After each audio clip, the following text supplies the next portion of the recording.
North American Warhorse Friday Night Rivals, sponsored by Blaze Alexander Family Dealerships, is on MyTV WQMY. Welcome inside Mountaineer Stadium. We are in the back mountain of Luzerne County.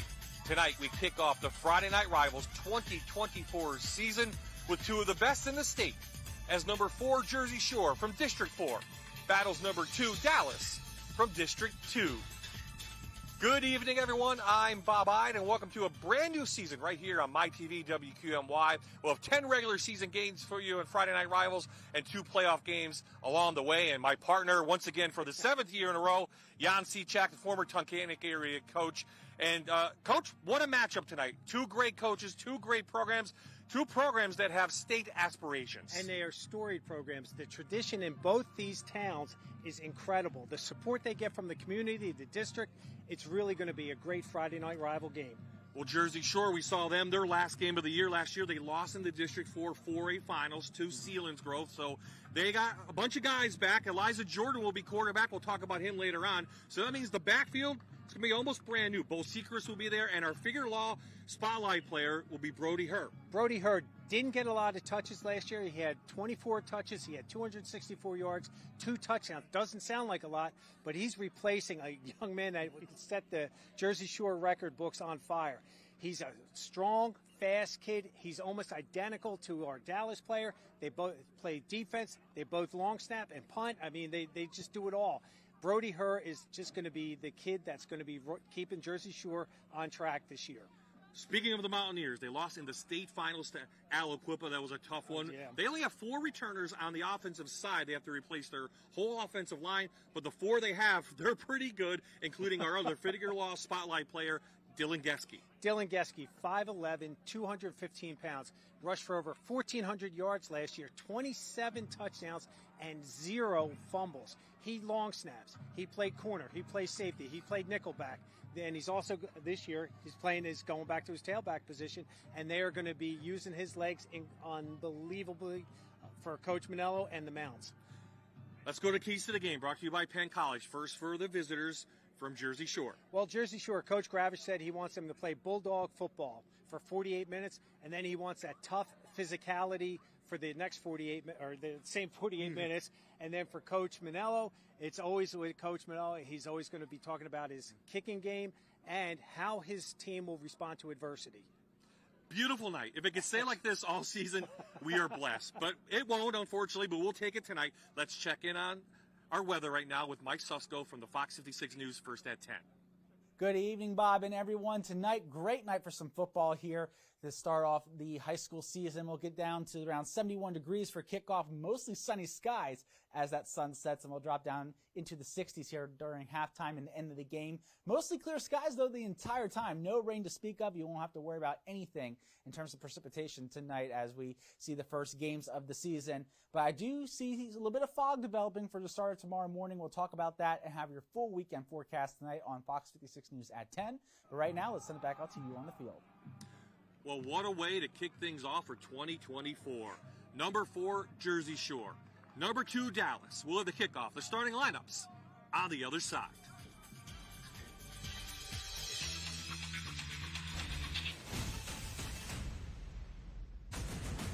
You're watching North American Warhorse Friday Night Rivals, sponsored by Blaze Alexander Family Dealerships on MyTV WQMY.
The Bulldogs all set to go, making the trip from Jersey Shore. They'll take on last year's runner-up in the state, the Dallas Mountaineers. We are set for football here in the Back Mountain. The third member of our crew all year long. We'd like to welcome in Hope Hardiman. And Hope, we're going to recap last season for both teams. Hi, Bob. Dallas went to the state finals last season and are looking to turn a new page for this upcoming season with high expectations. The Mountaineers went 15-1 last season as they won all of their regular season games and made their run to the state final against Aliquippa and lost 60-14. Jersey Shore went through a rough season after Max Engel passed away. Then the Bulldogs lost in the district finals to Selinsgrove. So both teams are ready to kick off the 2024 season. Back to you guys. Thank you, Hope, and we are all ready to go. Jersey Shore won the toss. That means Dallas will kick off. Roland Laubach back for another season, his senior year, as the kicker, number 13, Brody Herr. Back to receive along with Elijah Jordan. They all waited. They're all ready to go. The 2024 season is underway in the Back Mountain. Brody Herr from his end zone, and he'll down it right there, and that means we'll see Jersey Shore from the 20-yard line, and that means Elijah Jordan, second leading rusher last year from Jersey Shore. He's moving over to quarterback, Jan. Well, again, talking to Coach Gravish, he put his best athlete at quarterback spot. We're going to see him master this offense. He already knows it inside and out as a running back. Now they put him back there as a quarterback, and they're going to be doing their tempo, Jersey Shore-style football. Well, last season they averaged 49 points per game, but remember, as Hope mentioned, they lost in that to Selinsgrove 44-19. Not their best foot forward. We saw them against scrimmage against Troy. They struggled in this game. Let's see what happens. This is the guy we're going to see a lot tonight, and it's Elijah Jordan. He moves up for about 6 yards in his first carry of the season. And Jersey Shore already has a substitute in there, number 72. Zach Myers is not in there. They have big number 77 in there right now, starting at left tackle. Dubs Bloom. And boy, is he a big one, folks. He is 6'6", 340 pounds, and he just opened up a huge hole right in there. Jordan back for his first pass, flushed out by this Dallas defense. He's going to lose yards, and the Mountaineers come up with the first sack of the season. Loss of 3 on the play, third and long facing the Bulldogs, and it looks like it was number 56, Zach Williams, the junior. Talking with Dallas's defensive coordinator before the game, he knew that number 1 is a threat, and they said we're going to keep extra eyes on him all game. Jersey Shore will get the play from the sidelines, and it will be a fast run offense here tonight. We saw this last year in the final. And we're going to have a, stoppage of play from our referee tonight, Greg Zumchak, out of District 2. Looks like we have a flag down, Jan. We do, and it's not delay a game because there's still 16 seconds left. They're talking to one of the Dallas coaches, probably maybe press box issue. There are the referees for tonight. Hartzell, Baker, Geiger, Matachin, and Costello. Let's see what the stoppage of play is. A lot of kinks, first game, just like the scrimmage, things get off. Maybe the clock wasn't looking right. Maybe. And that's exactly what it is. They're just trying to convey up to the press box to make sure that everything's good. So Jordan flushed again. Elijah Jordan, what do you want to see out of him tonight in his first start? Well, they're going to not try to put pressure on him to win the games because they're just going to let him do his thing. We only watched him in one scrimmage because that's all the high school football teams have. This kid is a threat to run the ball, and that's what he's going to try to do. Throws it over the middle, almost picked off on the sideline, went out of bounds. Gavin Lewis, number 23, hauled it in, but he was out of bounds, and Jersey Shore will be forced to punt on their first possession of the game. That's a great job by Dallas's defense in there.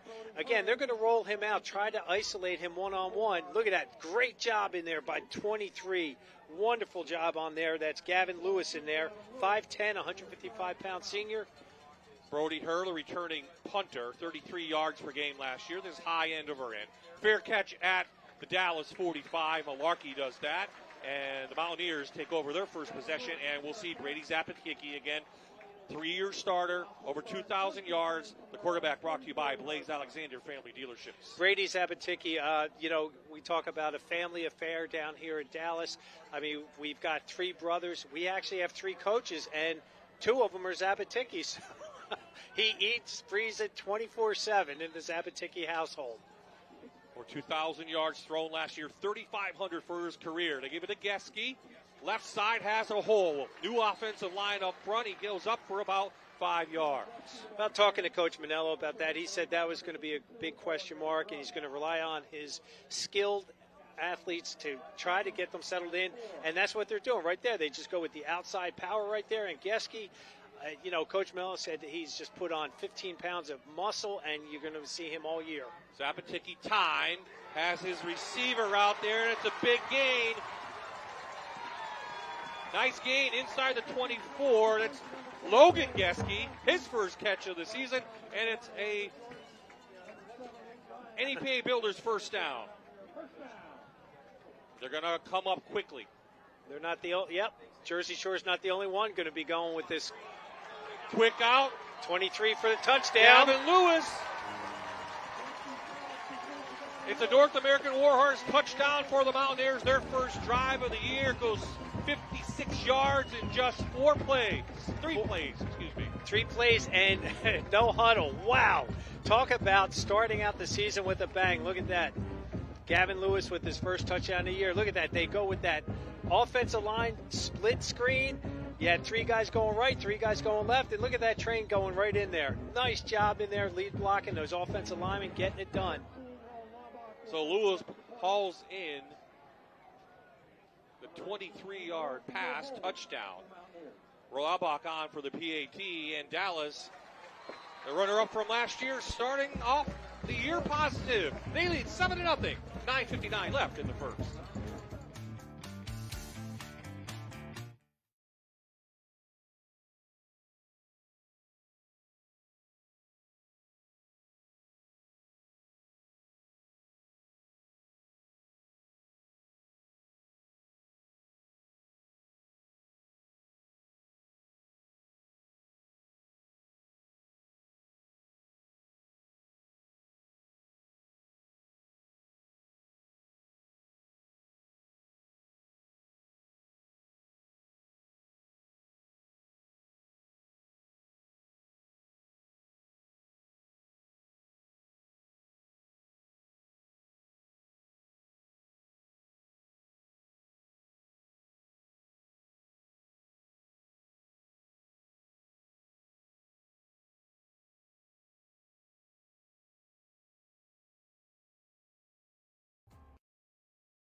Well, the crowd on that side happy and hot tonight. Long kick for Laubach, kicks it into the end zone again. Herr's going to take it. Nope, they're going to say he had a foot in. So Jersey Shore starting again at the 20-yard line. And how about that drive, Jan? That was 3 plays, 56 yards, and 2 completions from Brady Zapaticki. Brady Zapaticki, that's one thing I noticed watching them, watching Huddle off season. Here's your starting backfield: Elijah Jordan, Brody Herr, and Bo Seacrest. And then Snyder, Hale, and Thompson. Thompson, the tight end, and up front, they're pretty big as well. Mason Larson, the returner in the middle, just is a senior. So their offensive line has good size, and they power forward with Brody Herr for about 3 yards. What do you see from their offensive line, Jersey Shore? Jersey Shore's offensive line, I mean, the big difference right now is having big duds out there. I mean, that just changed. I did their averages with their starting lineups, 230 pounds, but with him out there, it's going to boost it up to about 250 pounds. Their offensive line is used to the up-tempo. They just got to settle down. It's the first game, first jitters. I mean, they're excited. Dallas is excited. And we just got a great football game in the making right now. Jordan in the shotgun, big third down. Don't want to go off the field again. Over the middle, it's tipped away. Great job by number 15. No, number 19. 19, Malarkey, the 5'9 junior who's starting in the backfield this year. He's a senior, excuse me. I'll tell you, Bob, my eyes aren't working as well. I thought that was a 15, but these new fangled jerseys these guys get, that was a great job by Malarkey to break that up. So Elijah Jordan still looking for his first completion of the year. 2 3-and-outs. Dallas will get good field position again. They kick it away from Gavin Lewis. He picks it up, and he's taken right down. Good special teams play from the Bulldogs. Let's see if that gets them going. Let's take a look at the starting lineup. Brought to you by North American Warhorse for Dallas. very similar. Sabaticki, we know about him, and Geske. Malarkey plays a little bit of fullback. Wide receivers, they had him replace Zach Pachevsky. Well, Gavin Lewis and Logan Geske picking right up the tight end Cole Riggle. All new offensive linemen up front, Coach. What did you see from them? Well, what I've saw from Dallas's offensive line, the senior leadership out there is starting to take its form right now. They're extremely strong young men. They're not huge, but they're going to get the job done. Good play on the inside from Bo Sechrist, the 5'10 junior coming up to make the play here on Geske. And you'll see right in there, they're just running a base ice play right in there, ISO, trying to isolate the linebacker. But with that five-man front, they really play a true five-man front. It's not a 3-4, it's a 5-2. So they're really going to be clogging the gaps up in there, allowing the linebackers to scrape and play. Let's see if Jersey Shore settles down. They're going to have to grind this out. They did that against Troy in their scrimmage. This is Geske. Tries to get outside. Good job by the Bulldogs, flushing him wide. Well, that was Luke Ryan coming up, Brody Herr coming up for the stop. Right there, they're just trying to run that outside power. You saw number 76 get in the mix right there for the Mounts, doing a nice job up there. So both teams are going to settle in right now. And, Bob, you mentioned last week at Jersey Shore against Troy. Troy went up 2 scores, but they just kept chipping away, and they ended up beating them 4-2. So Jersey Shore seems like they're settling in, getting the nerves out on the road here. Sabaticki, a lot of time. Good coverage from the secondary. He's forced to throw it out of bounds. Brody Herr was chasing him, and now the punt team comes on for the Mountaineers. Good job by the Bulldogs on their second time possession on defense. You see him just flushing out right there. He's looking. Malarkey got himself open, but again, he was under duress. The offensive line did a nice job picking up the blitz that was presented there by Brody Herr. Roll Laubach back to punt. I think the special teams maybe they're missing someone. One. Yep, here he comes. This is really going to drive Coach Manel nuts. He loves special teams. Just 7 on the clock, so we may have time to get this in.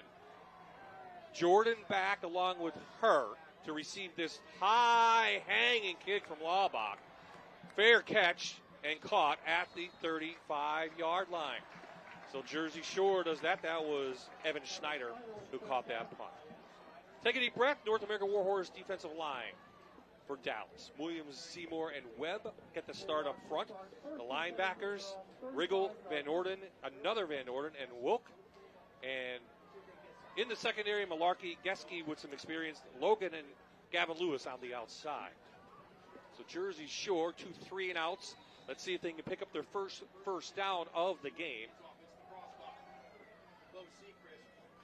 Sechrist up, positive yardage, and that's really, if you're the Bulldogs, Jan, you're just looking for something positive right now. Well, and again, this is their crossbuck play. It's a misdirection. Tailback goes right, fullback comes back, and you'll see him come back in here. There's the pulling guard, wraps around, and there's a flag on the play.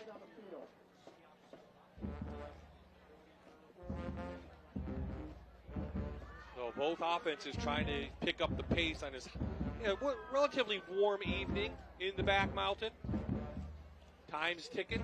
We're only, less than 5 minutes into the game. I feel like we've been here all half already, quite honestly, for this opening game. So referee's going to work this out, see what the flag is. Illegal formation on the offense. We had 5 in the backfield.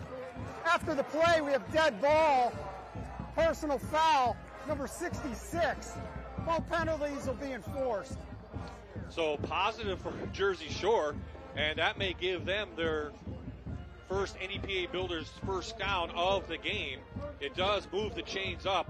So 2 penalties marked off, you heard from our referee. So let's see if Jersey Shore can take advantage of that. Jordan underneath center, little pitch. Herr trying to get into the backfield, tripped up, still on his feet. What a great job by the boys in the blue jerseys. Alex Seymour in there, along with Jared Webb. Well, I'll tell you what, this is what Coach Gravish talked about, bulldog. Watch this determination. Refuses to go down, gets spun around, keeps his head up, balanced, keeps his legs moving, and it took 2-3 Dallas Mountaineers to finally get him down. Bad news is for Coach. Yep. Lost 10 yards. Jordan over the middle, and it's caught. Hauled in by Luke Ryan. He's still on his feet inside Mountaineer territory. He's going to be down on the play, so positive play for Jersey Shore. That's a big gain, Jan, and gets them going. Well, the ball, they was 2nd and 20, and they just picked up, I think, I'm going to guesstimate 45 yards. So, I mean, that's just crazy. And that's the one thing everyone's going to be wondering. Can Elijah Jordan throw the ball? Well, folks, yes, he can. Great catch, though, in coverage.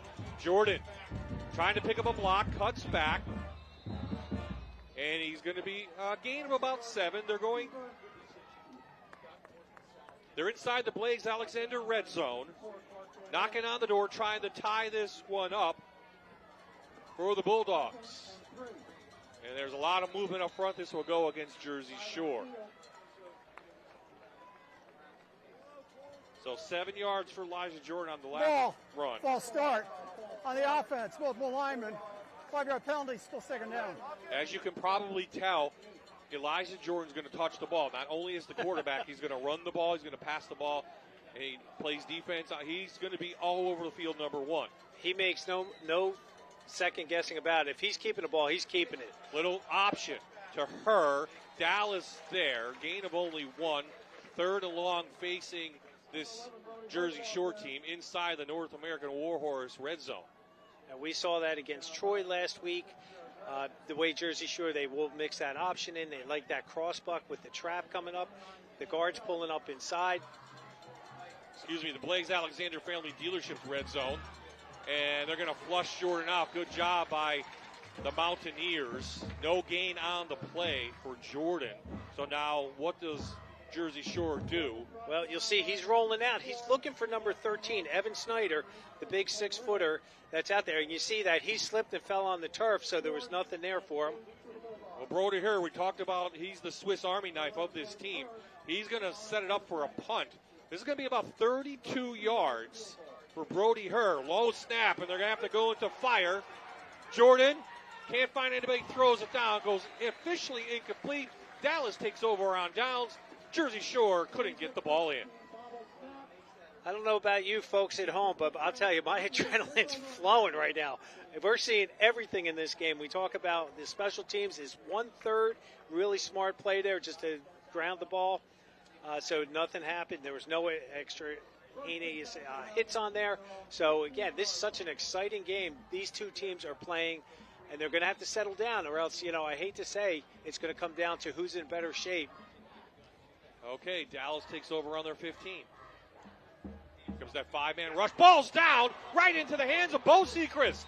Jersey Shore comes up with the first turnover, and they knock it on the door inside the Blaze Alexander red zone.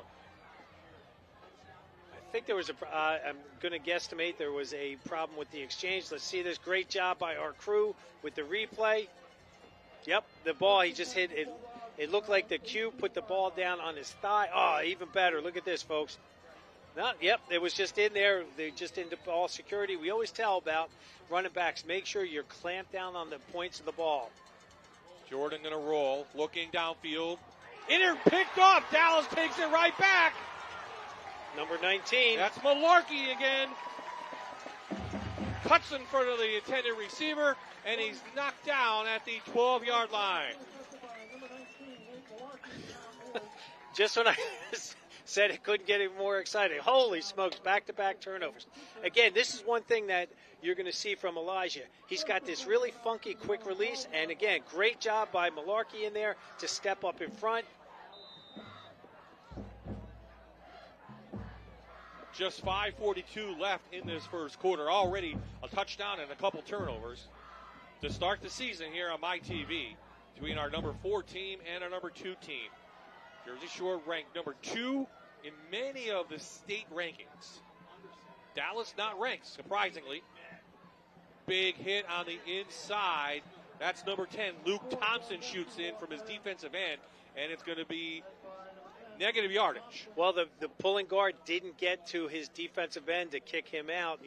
If we get that replay up there, you'd see what I'm talking about, folks.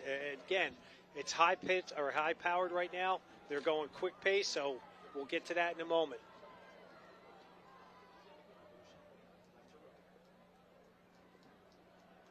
Zappaticki out and hits Malarkey to the outside. Some yards after the catch. Going to be short of the first down by about 4. So we'll bring up third down for Dallas. Gives them a little bit more breathing room now. And again, third and manageable. Third and looks like a long 4 or 5 yards. Here we go. Here's that pick. Again, great job by Malarkey to step up in front of the receiver and make that interception and keep Jersey Shore out of the end zone. Dallas with 6, looks like they're going to rush. Blitz is coming. Going to put pressure on Zappaticki. Get the ball out quickly. Here comes the rush, and he almost picked off by Thompson. Great pressure put on in the middle. Who was that? That looked like Owen Van Druff. Yep. 6'1", 255-pounder. He just put pressure on, and really smart. They were trying to go with the middle screen here, and they just sniffed it out. Oh, look at that. He's reaching right back for that. That's number 10. That's Luke Thompson. Slate Sechrist got in there on Zappaticki. So Laubach, again, Jersey Shore should get good field position out of this. Schneider comes up, catches the ball on the run.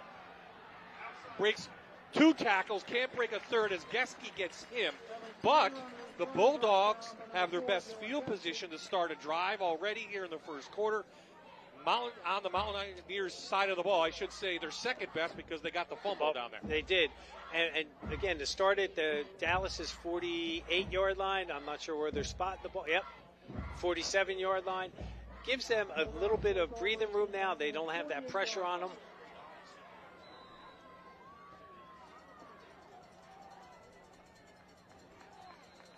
Try to get something up the middle.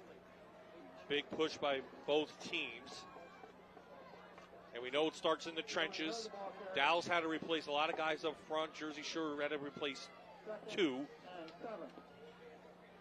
Well, right now the offensive line advantage in size goes to, and experience will go to Jersey Shore. So Big Dubs Bloom leads the way for Sechrist, and they pick up NEPA Builders first down.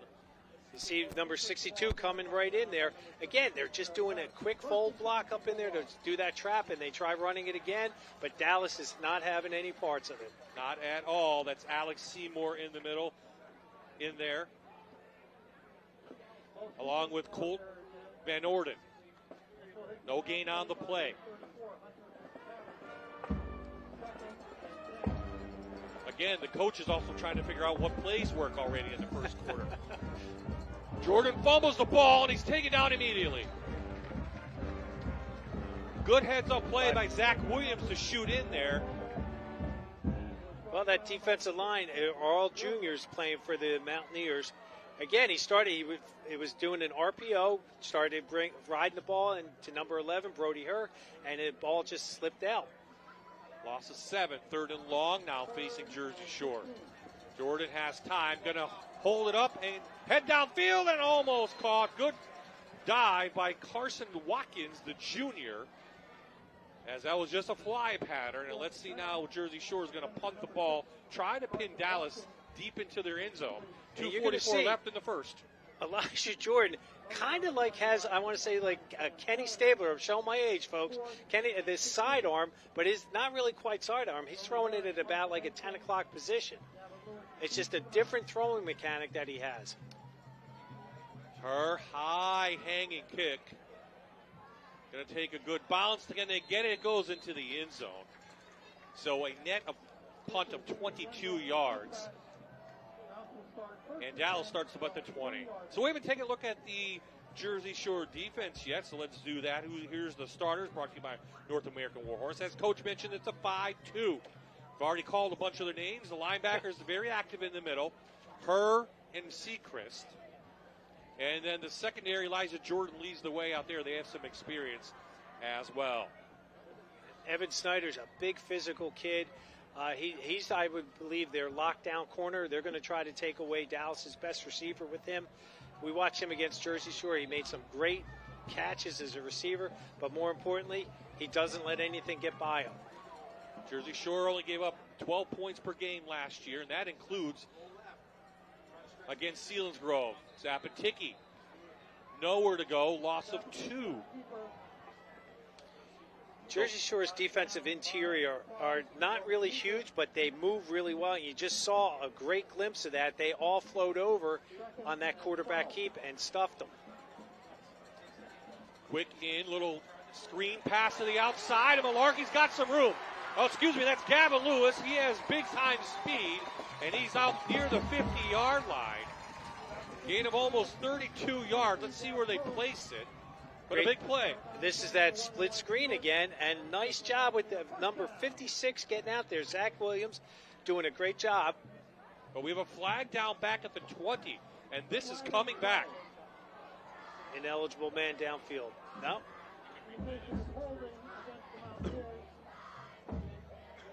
Let's see if it was on after the pass, Jan. It might have been the guy leading the way for Gavin Lewis who got called for the hold. Here it is again. I was saying Zach Williams, number 56. Let's see what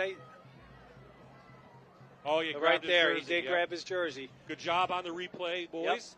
Yep. A great job by our crew. That's why we're number 1 doing this. And they're going to move this one back and really back up Dallas inside the 10 to the 9. 2:06 remaining in what is a catch your breath first quarter here to begin this 2024 season.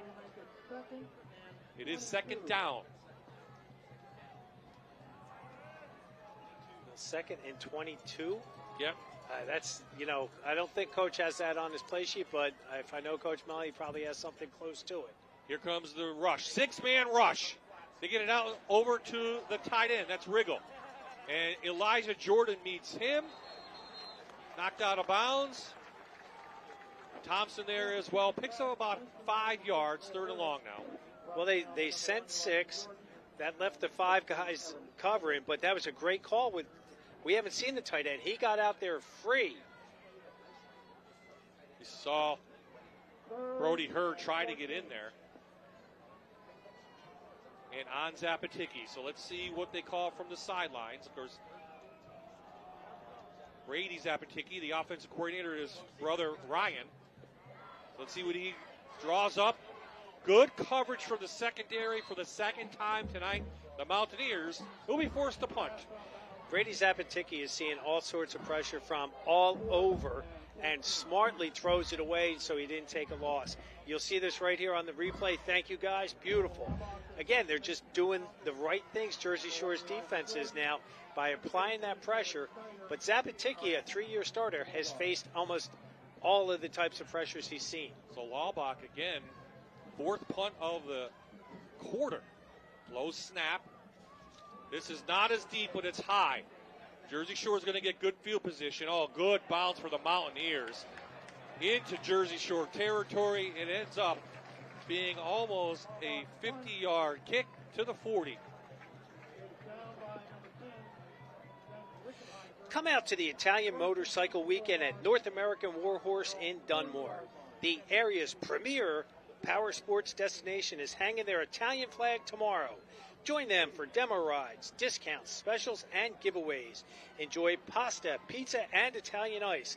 North American Warhorse, your Italian power sports superstore. It might go to that. So, Elijah Jordan back, just 1 completion so far tonight. They're going to go to the run game right up the middle. That is her. Powers forward for about 3.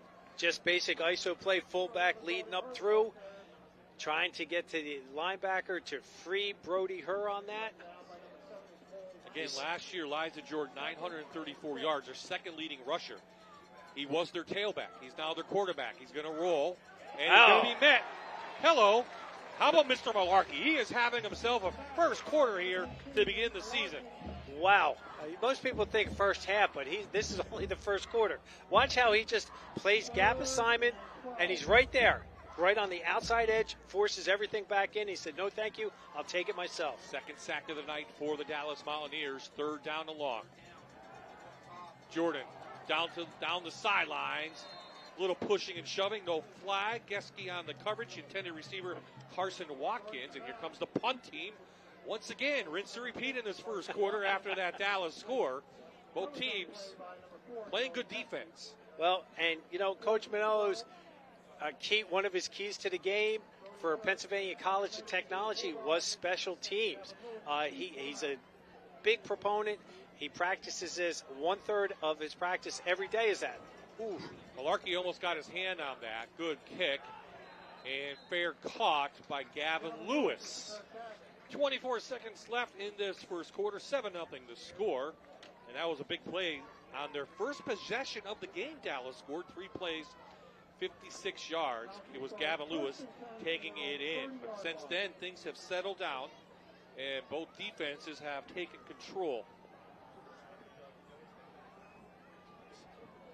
Some big games around the area, including some of our top 10. The other top 10 matchup we have going on, North Schuylkill taking on Mount Carmel. And right now, it's the Spartans over the Red Tornadoes, 17-7 in the first quarter.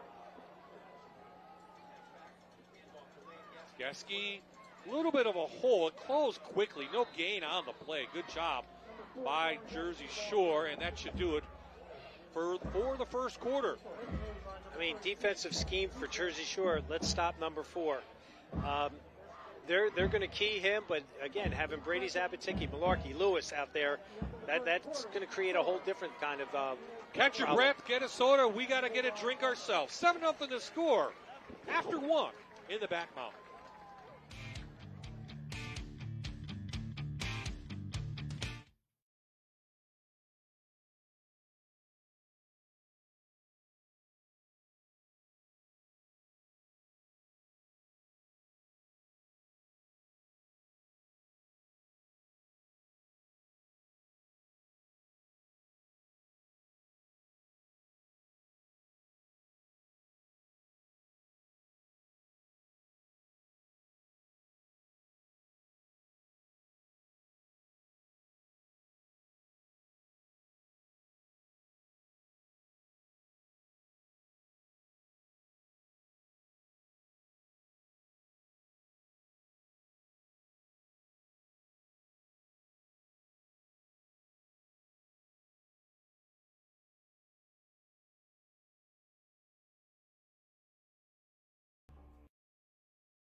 Welcome back to Friday Night Rivals. The game in the second quarter is 7 Dallas, Jersey Shore 0. Today I am here with Sam and Derek, who are seniors at Dallas.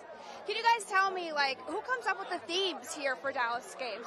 Our friends Iris, Kenzie, and Sophia. Okay. And are you guys going to continue to come out to support every single week? Oh, yeah. Yeah, every game we can make it to. Okay. And then, what makes your student section so special compared to the other student sections? We bring a lot of energy. We're all here to support the Mounts. We all love watching football, having a good time. Great community. Yep. We have a great community. Yeah. Brady Rosencrantz, former football player, great kid. Awesome. Everyone loved him. Yeah, he was awesome. Thanks, guys. Back to you. Always a great student section here at Dallas. We have a shaking up Jersey Shore player on that last play. Looks like the Slate Seacrest shaking up. 6 foot, 205-pound senior. Well, again, how many Seacrests are on the Jersey Bulldogs team? There's 3 of them. Talk about a family that, close-knit family, Jersey Shore, and now we've got the family of the Seacrests out there. On Dallas's, there's 3 of the Geskes out there. So, it's great. Go ahead, Bob. How good are these 2 programs? Well, how about this? Jersey Shore, last 11 season, they haven't lost a regular season game in 38 tries, 7 district championships, 2020 runner-up. How about Dallas, though? 2019, 2023 for Rich Manello, took them to the state finals. The District 2 champions are there. And remember, they won the 1993 state championship with Ted Jackson right here. So you're talking about 2 of the top programs in the state. You're seeing them play each other right now. As we start a new 2-year cycle, we've seen that around our area. A lot of teams cross districts now. Well, and talking to Coach Gravish, and Coach Manello, they both want to play the best possible talent they can to get ready for that end of the year thing that we call the playoffs. My Jim Moore impression, playoffs, are you kidding me? It's week 1. But this is the mentality, these two coaches and their programs, what they want to instill in their players is that we've got to come out every Friday night swinging. We've got to play our best games. We can't take anybody for granted, so we want to be the best. We have to play the best. And you're seeing two of the best state programs in the state. So after Slate walks off on his own accord, which is good to see. Yeah, still shaking up, though, on the sidelines. We'll see if he returns. It will be 3rd and 10 now for Dallas. They're up 7-0. First possession of the game. They went 3 plays and scored, and since then it's been a defensive battle for both teams.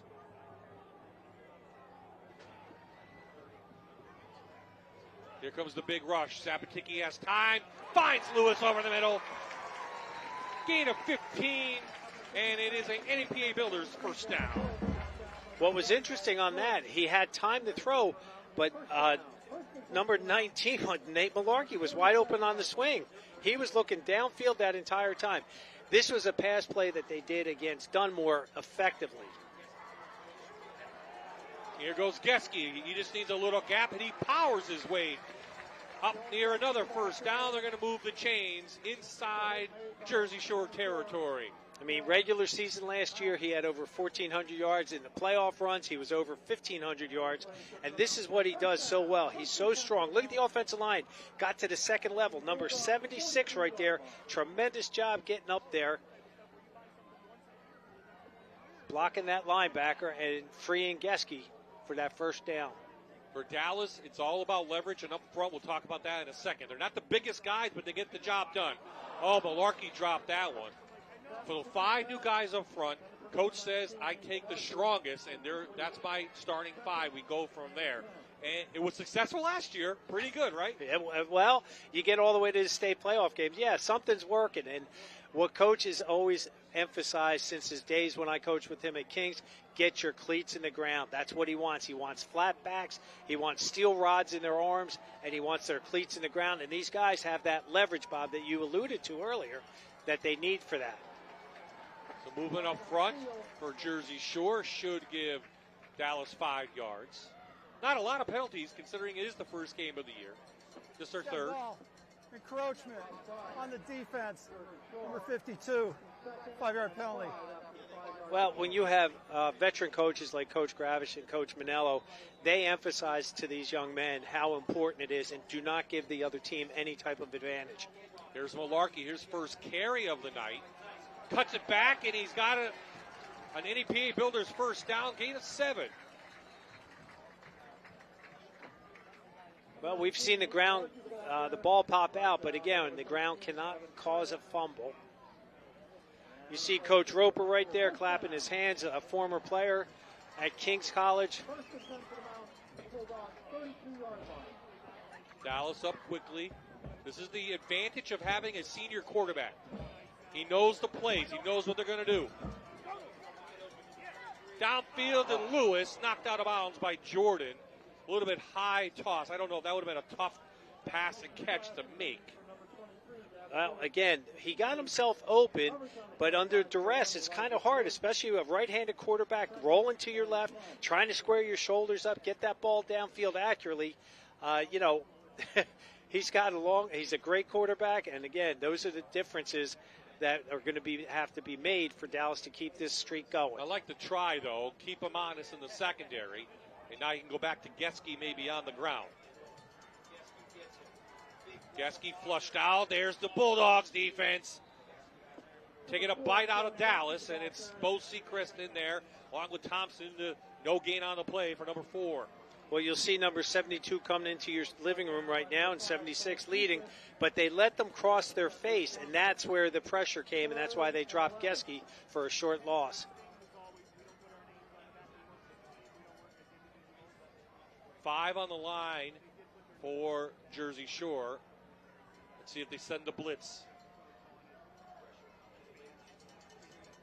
They do. Here comes her up the middle. Good job by the offensive line and overthrow. No one open. Trying to hit Logan Geske over the middle, and it's 4th down.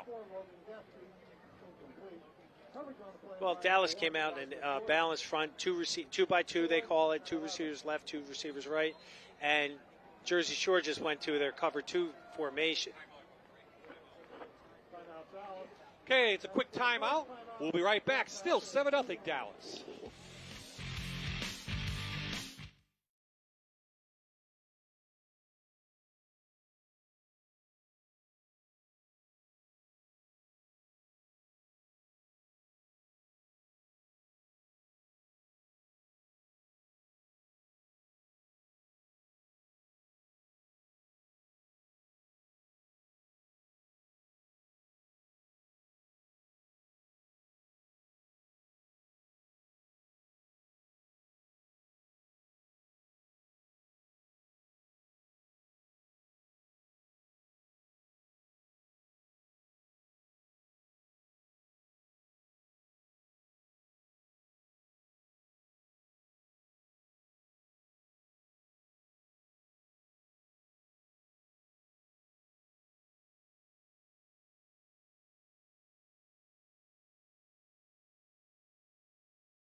So after the Pennsylvania Army National Guard timeout, still 7-0.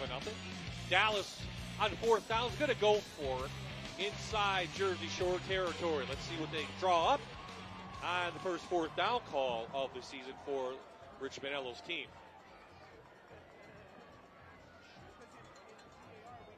Jersey Shore's been sending the pressure all night long. I don't think it's going to stop right here. Here it comes, right up the middle. The 2 linebackers, they pick it up. Zapaticki long, Lewis, and it goes incomplete. Little hand fighting out there. Good job by Talon Muck, the senior, on the coverage. Well, I'll tell you, the O-line, 7 against 5, and they did a great job picking that up. Gave Zapaticki the time. He does a nice job stepping out of the pocket there. Almost for a touchdown on 4th down. So Jersey Shore holds, still 7-0. So let's see if they can get this offense into some kind of rhythm. And you know, having a new quarterback back there with Elijah Jordan, I mean, we know he's battle tested as a running back. Well, he's right up the middle with Jordan. Positive yardage for about 7, maybe call it 8. And that's what we're going to see, I think, second half. I think they're going to just rely on his feet. There we go. Little crossbuck action there with the jet sweep coming across in there. Good job by Caden Walker on the blocking. Bo Secrets fights through after being hit on the initial stop by Nico Wilk. And it is a 1st down brought to you by NEPA Builders. And Owen Van Druff, number 62, the left guard, pulled. And he tried to kick out, but it was shut down by Dallas's interior. That was number 63. Alex Seymour did a nice job taking that block on and closing that gap. Here's a dog pass, and it's caught. Little trickery taken down by Luke Ryan. Malarkey taking him down. So they go to the bag of tricks, and it's a big play for Jersey Shore. They're knocking on the door. The ball is going to be placed right about the 11-yard line. So about a 50-yard play, and they're going to come up quickly and try to get Dallas, who looks a little gassed right now. Jordan. 2 yards on that. I don't know if we have time to see that last play. Nice job by linebacker Clark Van Orden right there, the 5'8", 185-pound senior. Here you go. They just look, again, a little trickery right there. It's like that halfback option pass. But number 7 had himself wide open on that. That was Luke Ryan again. Nice job with the trick play. So flag down as Jersey Shore starts again in the Blaze Alexander red zone. False start on the offense. Number 5, 5-yard penalty. Well, you saw Greg Zumchek, again, first game, he went, no, that's defense. It's on the offense. Okay, so Jersey Shore can pick up a 1st down right about the 1-yard line. Looking to tie this one up here in the second quarter. After that, big play from Luke Ryan. Let's see what the Bulldogs have in mind. Tom Gravish calls all the plays from the sidelines. His 12th season with this team. Been around a long time. There's Jordan's athleticism, but no holes. Gain of 1 at best.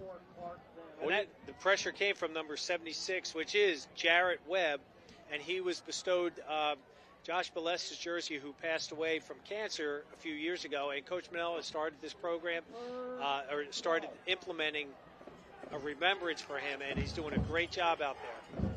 Jordan looking, has a hole, and there's the pressure. Dallas takes him down for a sack.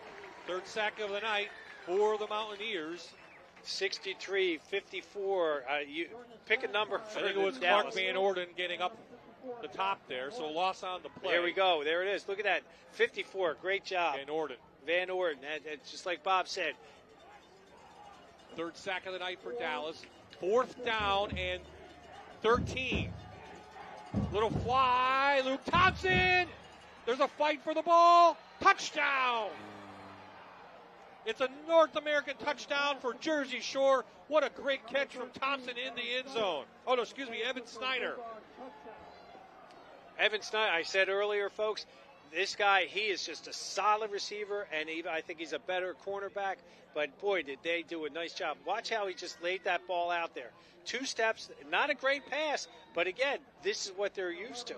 The receivers are used to the quarterback's motions. They know his timing, and that was just a great job. So it is Evan Snyder, who had 2 touchdowns last year. Encroachment on the defense. Multiple linemen. Let's see now if Jersey Shore wants to go for 2. They're going to move the ball halfway to the end zone. I think they are. Nope, they're going to line up for the kick from Brody Herr to tie this one up with 6:55 left as they march down the field. 67 yards. Better snap. And the kick is up, and it is through, and we are tied. What a nice drive, a big play on the trick play as Carson Watkins finds Luke Ryan for a 50-yard gain. And then Elijah Jordan on this pass play right here. Look at that. He just, again, 1-2, and he just threw the ball. He laid it out where the receiver knew it was going to be, back-shouldered it. He fought for the ball. Again, just a great hustle job by Evan Snyder. And great coverage by Gavin Lewis. Nothing to do about it. Yeah. I mean, it was behind, like I said, back shoulder throw. When the receiver knows that's where the ball placement's going to be, that secondary coverage is at a huge disadvantage, especially when you have great coverage like that. Well, Jersey Shore started playing football in 1920. Over 1,000 games. There are 453, 542, and 34 as a program. How about that? No, I wasn't born back then. Tom Gravish is 107 and 43, and he's led them to their most successful programs after coaching Williamsport a little while at Belmont as well. Also coached in the Big 33. So we have 2 great coaches, 2 great teams, and we should be tied up. Her back. Gavin Lewis from about the 15 has some speed and has some room. Great cutback. And he's knocked out of bounds inside Jersey Shore territory. A big gain from Gavin Lewis. Well, you have 2 storied programs here, and they're going to keep fighting tooth and nail. Watch this kick return. They drop back. They form the pocket. They just do a great job sealing. Look at his strides, folks. I used to coach sprints, and you would tell them, get that, open your stride up. And he was doing a great job with that. Great field position. So after giving up a score, Dallas has the ball inside Bulldog territory, just 40 yards away from taking the lead.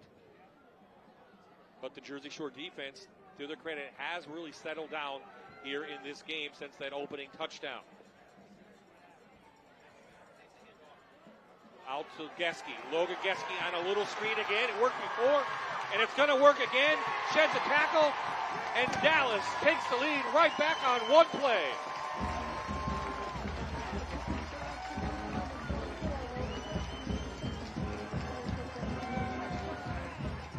The North American Warhorse touchdown goes to Logan Geske, his first of his career.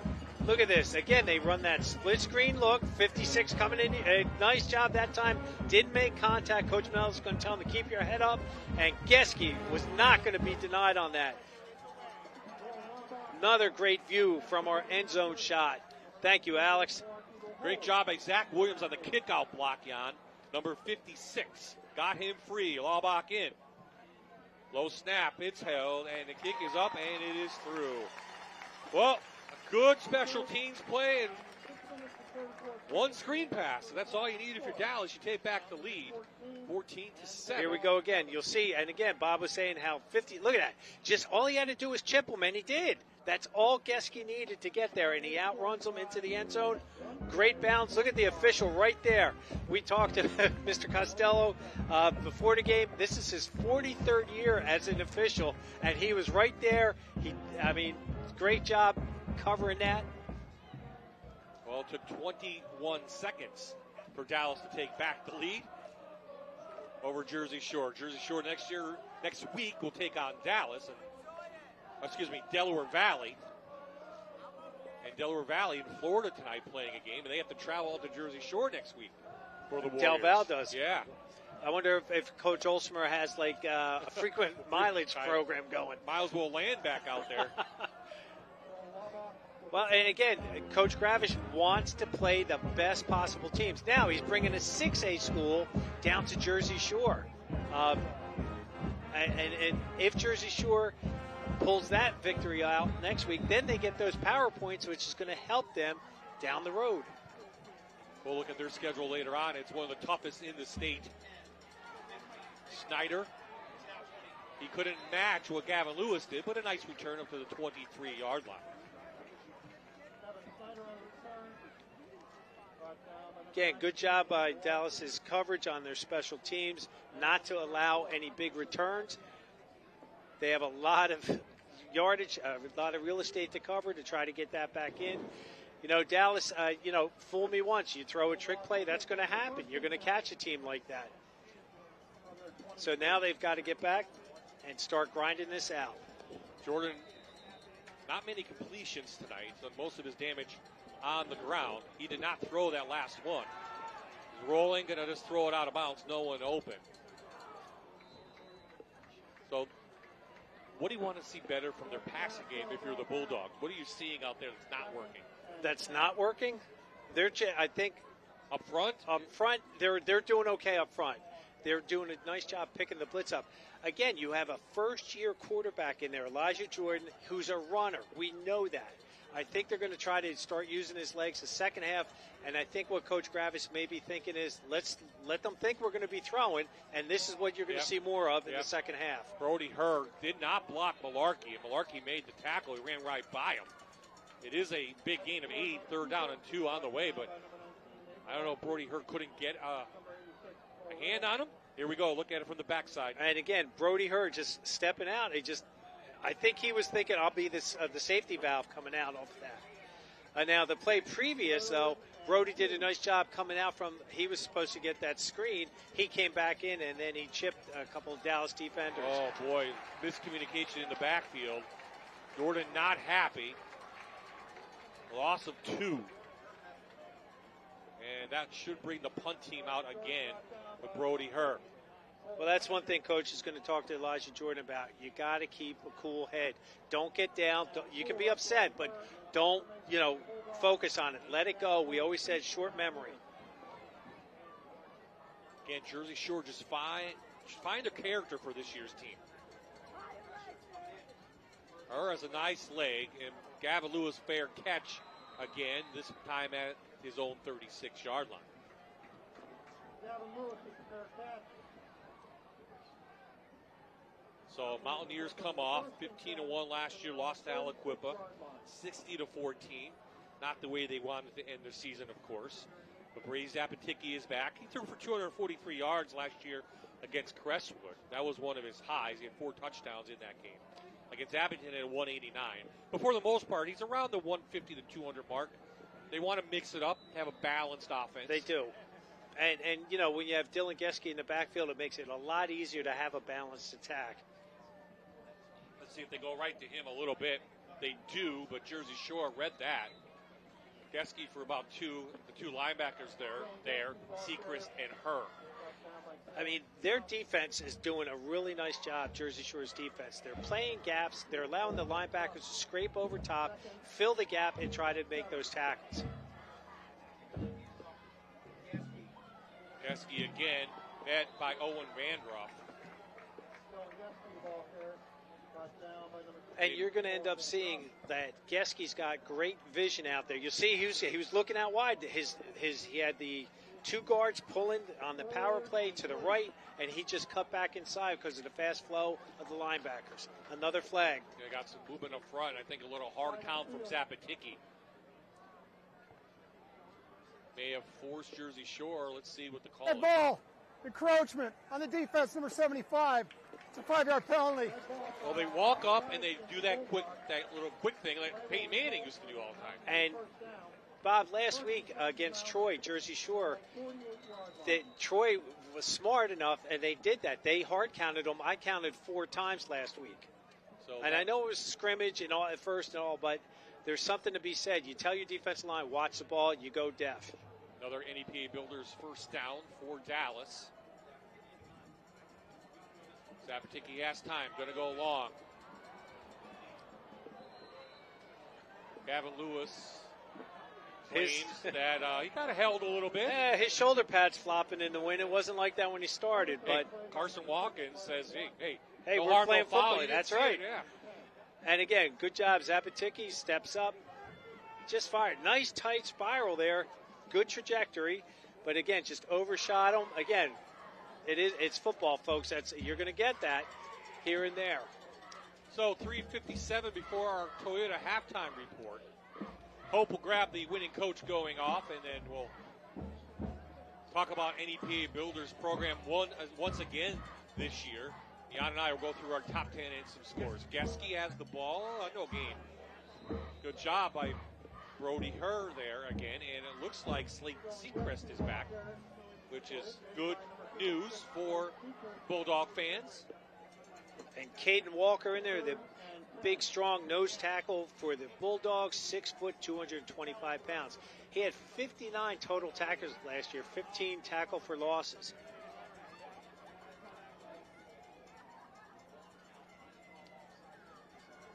Okay, he's going to get the call. Plenty of time on the clock.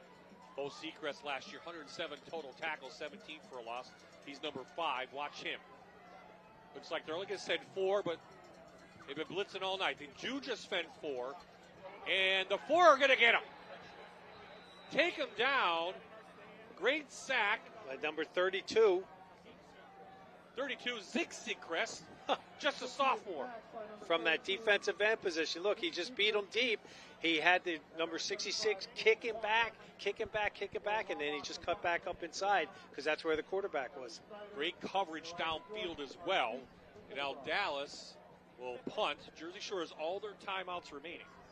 I think what Coach Manel was trying to do is just grind it out to keep the ball away. He knows that they're going to get the ball to start the half. This is going to be a key series for them right now for the Mountaineers. Snyder back to receive. Wild box kick. Nice high one. Should be a fair catch, and it is. Late fair catch signal. And now let's see if Jersey Shore can do anything. It's been a trick play that's worked the most. But for the most part, though, the offense has not been in any kind of rhythm. There hasn't been. You have, again, and I keep harping on the fact you have a first-year quarterback. He was a great tailback for them. He just loves to run the ball. But Coach Gravish, in his offense, what's been so successful for him is these one-on-one matchups that he gets with these wide-open formations.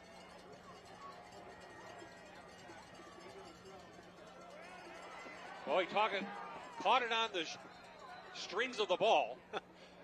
He had to, or it might have bounced. That was Paul Hale, and the completion goes up for about 7. Well, it works for Dallas. Let's try it. Yeah. Same play as Dallas ran. That outside screen, yep. 2 touchdowns, I think, right? Yes. Both touchdowns tonight from the screen pass.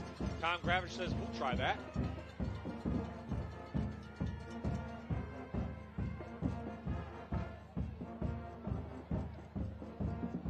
We have a flag in the secondary from the back judge. Might be a sideline warning. It might be. Substitution infraction on the defense. Oh. 5-yard penalty. So substitution infraction. And you see number 2 coming off the field for the Mountaineers. Again, new personnel and new places. This is the first game. There's Tom Yeah, Gravish. there's going to be some of those kind of penalties that, you know, you're going to go, but Yep. it's part of the game. I didn't check the clock. May have been running, but they're going to go with it right now. Minute 36 to halftime. See Elijah Jordan. Oh, taken down the backfield. What a tackle. That was number 34, I think. 34. Yep. You'll see him come from his linebacker position, kind of like a spy. And this is one of the formations that Jordan likes to get. He wants the trips open, and it allows him now to rush inside. Hunter Pekavich, a sophomore. Jordan up. Oh, Pekavich made the nice tackle on Jordan. Would have let him go.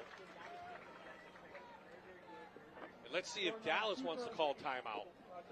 Trying to get the ball back. You know, like you said, they will get it to begin the third quarter.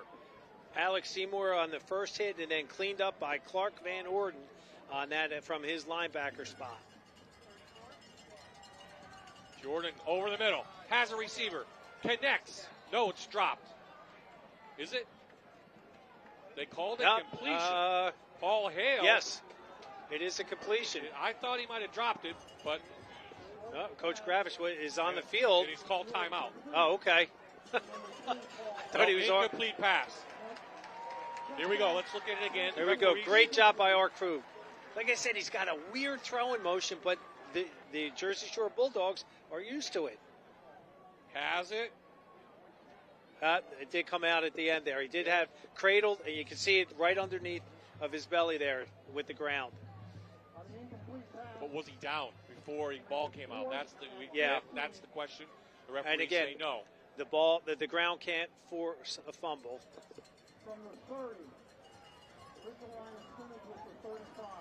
So fourth down, no timeout. As you see, 36 seconds left, and Jersey Shore is going to punt the ball back to Dallas. Dallas had the lead at the half after the first quarter, 7-0. Both teams have traded touchdowns. Mountaineers lead now 14-7. So referees have not run the play clock. They're kind of letting teams set things up. Also for the chains. They're putting the chains back the way they were.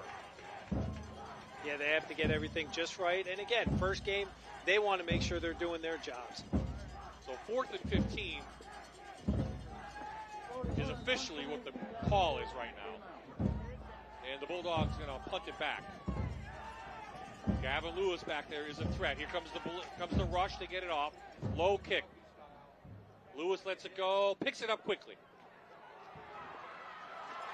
Makes a nifty move. And it's coming flag back. Comes back out. Flag comes out, and as Jan just said, this is going to be something against 54 block in the back. I'll call it right now. Right in front of us. Yeah. Call me Captain Obvious. Now, when you were coach, that's not a I didn't see that. I didn't see that. I didn't see it. Come on. Now you're up in the booth. It's on my blind side. What can I say? But Gavin Lewis has done a nice job on his returns tonight. Kickoff and it's going to go against Dallas, as you said. So they should just roll it out. Roll the clock, I should say. 23 seconds. They'll just snap the ball one time. They will get the ball to begin the third quarter. First and 10 for the Mountaineers from the 42-yard line.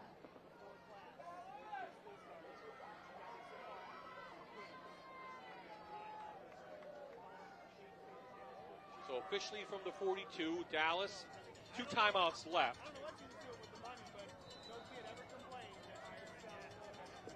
See if Zabatiki takes a knee or hands it off. They're going to try to put something up, try to get some points on the board. Blocked at the line of scrimmage. Well, keep your foot on the gas. That's one thing I've noticed the last few years with Dallas. he's got these younger coaches that he brought in. Zabatiki is the offense coordinator, and he's let him take control, and coach just trusts him. Now they're in safety formation. Tried to get one play off, and as you said, they're going to take a knee, and that should just about do it, roll off the last 15 seconds. So the Mountaineers, who went all the way to the state finals last year, lead in this first game over number 4 Jersey Shore, 14-7. Coach Manella is talking to the official about something that he wasn't pleased with.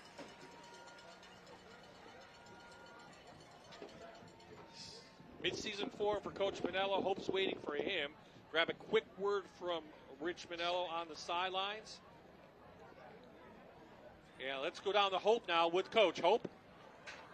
Okay, so how did the first half of the game go for you guys? What did you think? We had some guys out there playing for the first time, and I think they settled down. And, we said our skilled guys are going to have to make plays. We said that since last December, and, they're holding true right now. I just got to get my guys up front to settle down a little bit. We're playing really fast on defense. They go, right? And I think we're handling that well. We seem to be gang tackling well. Special teams right now, we got to keep that going, but this thing's going to go right down to the last possession. Okay. Thanks, Coach. Okay. Well, as you mentioned, still another half on the way. Toyota halftime report is on the other side. 14-7 your score. The Mountaineers over the Bulldogs.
Welcome back to Friday Night Rivals. This is the halftime. Dallas is leading with 17 against Jersey Shore. That is 7. Once again, we are partnering with NEPA Builders and 84 Lumber to raise the roof for one local family. Here's some more information. The third annual Raising the Roof contest is a yearly partnership of NEPA Builders, 84 Lumber, and Fox 56 to replace a roof for a local family in need. We are reaching out to you, the people of Northeast PA, to send in nominations for a family that you feel could use a helping hand. Go to NEPABLDRS.com to nominate someone today. Join us in building a better Northeast.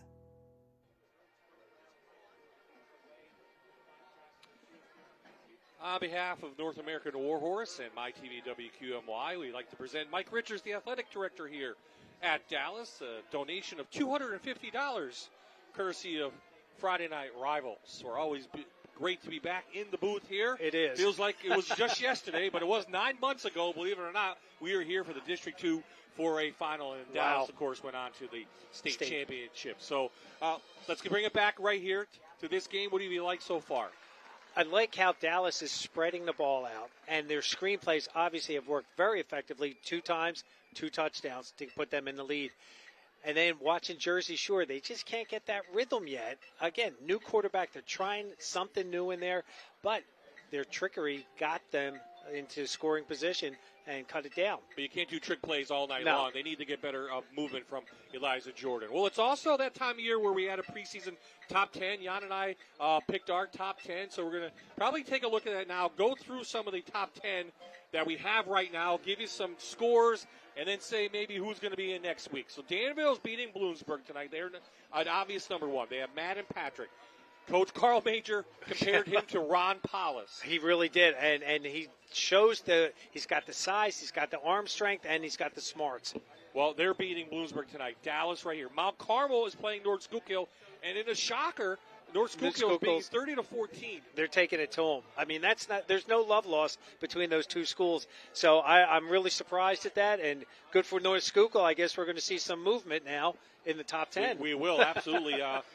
Scranton Prep, number 5, playing Valley View, shutting them out 19-0. I mean, we knew Scranton Prep is always tough, especially their defense, so physical.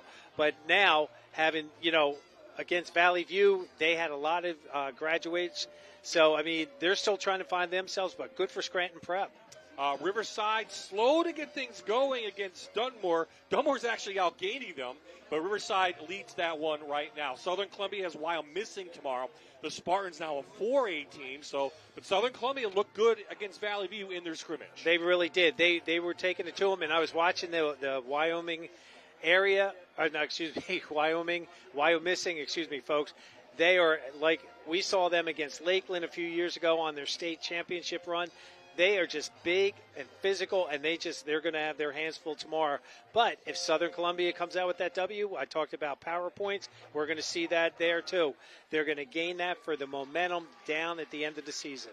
Schuylkill Haven is taking on their rival tonight, Blue Mountain. At the half, it's 0-0. They have a great backfield. Blue Mountain also returns a lot, so that's a great game. Western Wayne takes on Susquehanna tomorrow. We talked about North Schuylkill. So, who's 11-14? That's all you want to know. Well, we saw Troy last year. I think Troy might make it in. Let's see how they do this week against their game against Sayre. They're knocking on the door. Wilkes-Barre's knocking on the door. They're beating Whitehall tonight by 6 right now. They have them against Stroudsburg next week. Stroudsburg's beating Walpaupack. And that's our Friday night rival game next week. We will take a trip down to Stroudsburg. After that, I would have thought Valley View, but they're getting shut out. But we'll see how they do. A lot of other movement every Tuesday night. You can watch on our Fox 56 News first at 10 for the Friday Night Rivals top 10. How about some highlights, you say? Well, Dallas took the first possession, 3 plays, and on this play, little screen pass, they go in for a touchdown. And look at that, being escorted in by number 66. Nice job there. We don't get those offensive linemen. Look at that trick play, and he was just not going to be denied. Number 7, Luke Ryan there, set them up. But they went 4 and out in that one. This is what happened. There was a fumble, then an interception. Jersey Shore had opportunity in that first half, couldn't take advantage right there. But they did go on the trick play. And here it is right here. And there he goes. Luke Ryan, I said it earlier, he just made things happen. He was really trying to get his team back in, and he did. They score on this. Great play right there. Look at that. Back shoulder throw, touchdown. What does Dallas do? They come right back, and they score. 21 seconds later. A nice 40-yard outside screen. Logan Geske. His first touchdown of his career. Okay, we should have a second half. Should be a real good one. Number 2, Dallas, leading number 4, Jersey Shore. We're at halftime. The folks here enjoying a beautiful evening in the back mound. We'll be back with second half play after this. You're watching North American Warhorse Friday Night Rivals, sponsored by Blaze Alexander Family Dealerships on MyTV WQMY.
Time to get back in your season, folks. It's going to be a heck of a second half coming up your way here on Friday Night Rivals as we open this season with a doozy. Two great 4A teams going head-to-head. 14-7 is the score as we get ready for the third quarter. Both teams on the field, stretching, getting set as we look forward to a third quarter. Coach, and what do you have for some stats? Well, right now, believe it or not, this is such a dead even game. Plays, 34 for Jersey Shore, 31 for Dallas. Pass attempts, 23 for 19, 15 for 20. Okay, so there's nothing really outstanding. I never thought that Dallas would be such a passing prowess, 122 yards, Jersey Shore 116. The totals for their rush and the pass, Jersey Shore 135, Dallas 142. First downs, both have 7. Penalties, Jersey Shore 5 for 25 and Dallas 4 for 34. Luke Ryan is the big receiver. He's got 2 receptions for 94 yards. Lewis for Dallas, 2 for 40 with 1 touchdown. And Geske, 2 catches for 67 yards and 1 touchdown. I mean, we have 2 of the best teams going at it right here, and it's going to come down, like Coach Manell said, right at the end, to the end of the game. Let's see if Jersey Shore can find some offense. What did you say Elijah Jordan was so far? Jordan, passing wise, he's 4 for 11, 1 interception. Well, one of those passes though was from Connor Watkins. Connor Watkins. So that was he's got more yardage than Elijah Jordan, unfortunately. Yeah. So they need to find some kind of passing game, get some rhythm. Don't you believe that in the second half with Jersey Shore, they need to gut this one out again and find something that's going to work. And again, the trick play, it could come down to another trick play late in the fourth quarter. But if it stays 14-7, Coach Gravish, I mean, he's been wily at this with his offense. He's got some definite wrinkles that he likes throwing in there. But Dallas's defense has been playing so well. They're playing so fast, and very disciplined. Both teams are. So this is going to be an interesting half. Dallas will get this one to begin the second half. Her to tee things up for the Bulldogs. There's the whistle. Good kick. Looks like Gavin Lewis. And he brings it up to about the 34-yard line, and that's where we'll see Brady Zapaticki and company take over here in the third quarter. I'll tell you, I mean, right now, Gavin Lewis, what I'm liking about him is his special teams play. I mean, he's been changing the field position for the Mountaineers, giving them something really positive to start, like that spark that you're looking for.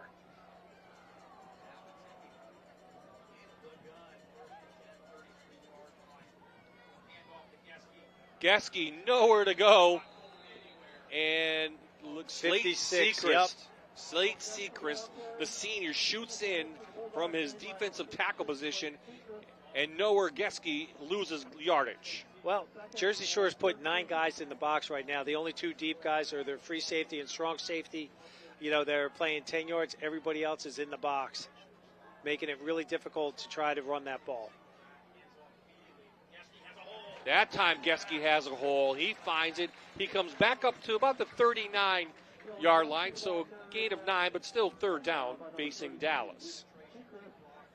Great job right there. You see that counter tray, 66 pulling, and 72, Jake Brick and Colt Van Orden coming in, doing their job. Again, Coach Manella said, we've just got to, be patient with that offensive line, give them time, and just let them try to get better.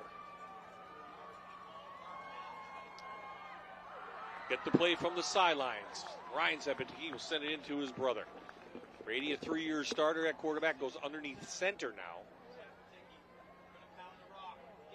Geske looking for the hole. Bulldogs are there. He's about a yard short. That's a great second effort by Geske in there. He was met with a force of Bulldogs, and he just kept their legs pumping and gained an extra half yard on that.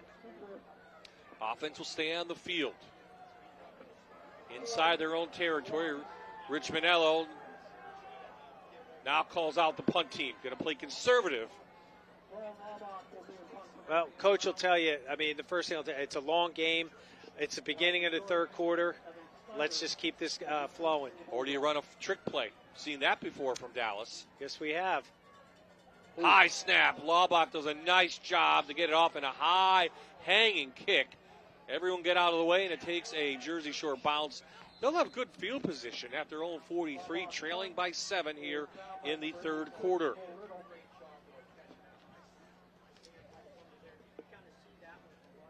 Jersey Shore didn't really look crisp on offense, but they do have 135 total yards. 116 through the air, a couple big plays on there working. So Elijah Jordan goes back in, just 3 completions for him as quarterback. They hand it off inside, and Herr finds room, gain of 10, and that is an Einen GMC first down. Nice job in there, just running a little bit of the ISO play. You see number 5 get in there. He gets his hands on the linebacker, but what helped Brody Herr on that was that he cut back. Great vision. ISO again. Well, looks like Tom Gravish said to his offensive line, you're not winning this game for us. You got to do better, and they do.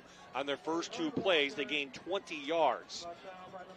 Again, same play. They went right. Now they're going left with it. If it works, we're going to run it till they stop it. Runs it again. A more positive yardage, gain of 5. You'll take 5 yards on every play, Coach. Well, yeah. After 2, you get another first down. It's amazing. Hey, you'll see Coach Gravish right there wearing that tie. That's what he's known for. He wants the kids to play like with class, and that's what he exudes. Jordan rolling, going to go long. No one there, and it's almost picked off. Great job by Evan Schneider to turn into a defensive back, because that was right in Gavin Lewis's hands, and Lewis comes up gingerly on that. But a great job by Schneider. You'll see it now. Again, watch his throw motion, folks. It's just like he holds the ball down. Most quarterbacks will hold it on the shoulder, and he brings it up. And again, back shoulder, and he came up a little bit shy on that one. 2 plays here to get 7. Herr gets outside, breaks a tackle, and is down the sidelines. Geske knocks him out of bounds.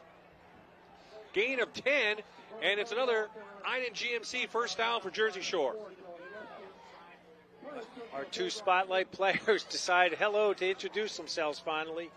He just gets to the outside. Nice stiff arm, keeps the legs moving. ISO again. Oh, he lost the ball. Tough exchange on the handoff, and Dallas takes it over. Their first fumble of the game, and the Mountaineers recover it.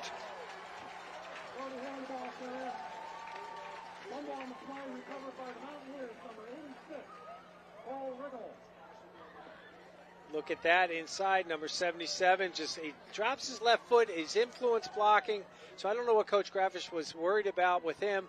But again, just the exchange in there. And Dallas avoids a good drive started by Jersey Shore. That they do. Talon Mock, the senior, couldn't take the handoff from Elijah Jordan and coughs them up. Here come the Mountaineers back the other way. Zapatigi right down the middle, no one there. Flag down, may get a holding on the sidelines, and Tom Gravish can't believe it. He took his hand off, and his hat is almost on the ground.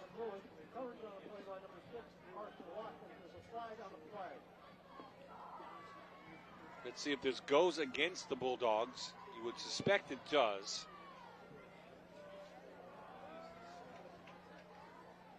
Greg Zumchacker rep.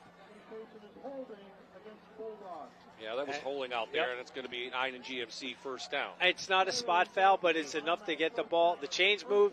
Dallas gets 10 yards on the play. 1st and 10 now at their 25. Gavin Lewis comes off. He is holding his hip in his right side. Number 23, one of the returner wide receivers. He is on the sidelines. Here comes the blitz. The ball goes down, I think. Or does... Zapatiki, I think either the ball went down or he went down. Great defense by Jersey Shore, and they lose 3. Well, battle of defenses here in the back mountain tonight. Oh, it is a fumble. It was a bad snap. Bad exchange. My eyes Coach, your eyes are way better than mine, that's for sure. But I'll tell you, there's Joe Junta, longtime trainer. He started with the Penguins. And then he came to Tunkhannock when I was there, and then he's been at Dallas forever. Zapatiki with time, but it collapses. Gets out of pressure, finally ridden down out there by Caden Walker, but it's positive yardage and brings up 3rd and manageable now. Really does. Bradley Zapatiki does a nice job in here. Didn't see it. You see him cutting back. He's got, I'm sure his brother, and I'm sure Coach Manello, ball security, tuck that ball away. Big 3rd down now, here early in the 3rd quarter. You suspect Jersey Shore is going to send the house, and they do.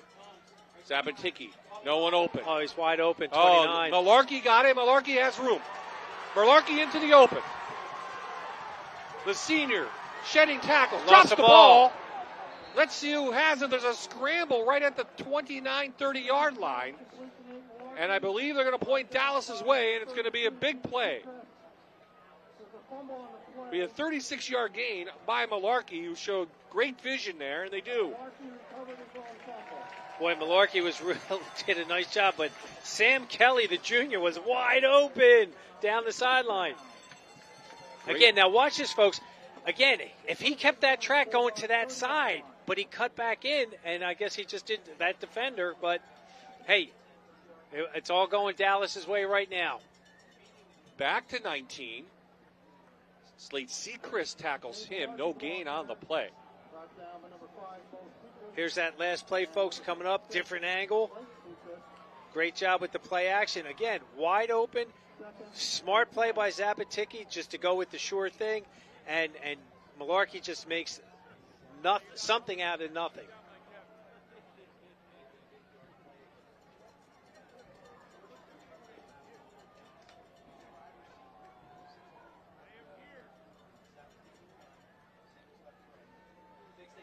Zabatiki. Pressure. Got him again. Great job by Zeke Sechrist. Second sack of the night for the sophomore. And it's a loss of 6. Well, you'll see the pressure's coming on. Again, nice job by 32 in there. Zeke Sechrist doing a nice job, retracing his steps, cuts back inside, quarterback, right into the quarterback for that sack.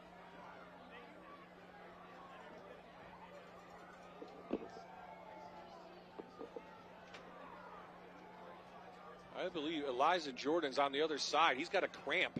He is on the far sidelines walking it off. He is not in the secondary. And we'll see how that plays out. Zabatiki this time has plenty of room. Going to go down the middle, and it is almost caught by Logan Geske. Good defense out there. Right, 24, Talon Mock goes incomplete. 4th down. Nice job. They go with the RPO, and it's a pass play all the way. Looking. Good job secondary coverage by the Bulldogs there. And he had him by a step, but he just couldn't get the connection there. We're going to punt them in deep. We are. Let's see who comes out as quarterback. I think a couple plays ago, I saw Elijah Jordan, come up a little bit. My speculation is just the cramp, and that's all it is. Roland Lawback, little pooch. Going to die and got to pick it up, and Jersey Shore will have it at their own 25-yard line. 14-7, 5:22 left in the third. The Philadelphia Eagles are on Fox 56. Regular season football is right around the corner, and Jalen Hurts and company are ready for battle. Tomorrow, Philadelphia travels to Minnesota to take on the Vikings at preseason action. Your home of the Philadelphia Eagles is Fox 56. Go Birds. Go Birds is right, and we're going to have a backup quarterback in there, I believe.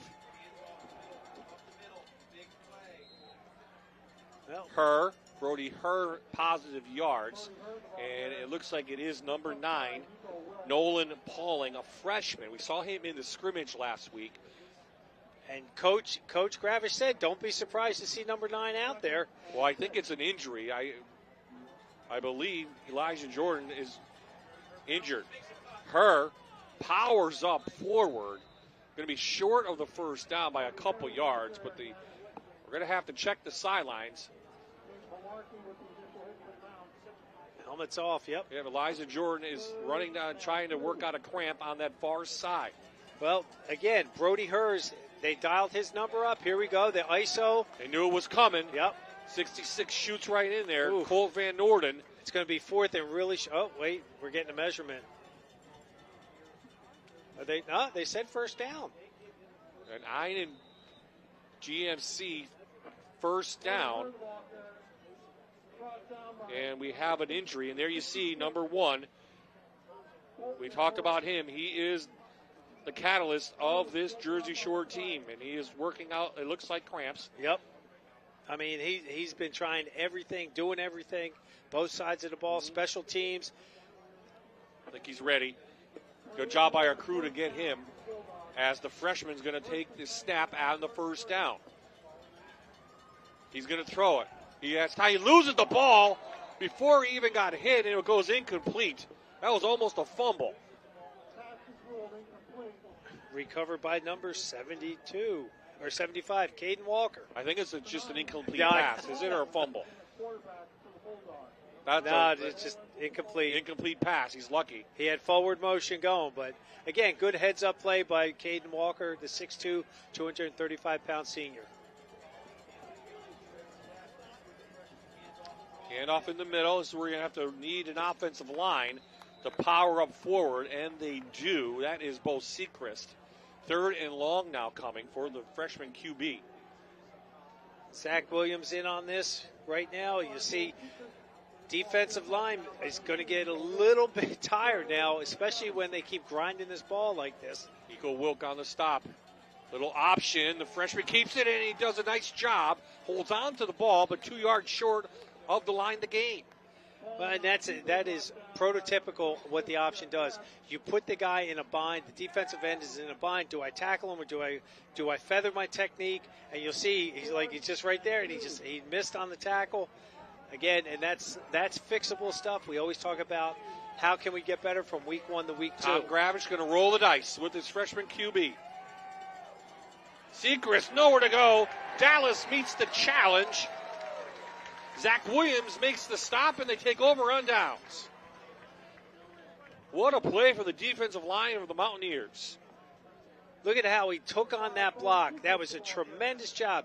Number 56 pulling, Slade Sechrist pulling and trapping the defensive end. Defensive end wrong shouldered it. What that means is he hit him with his outside shoulder as opposed to his inside shoulder and stuffed it.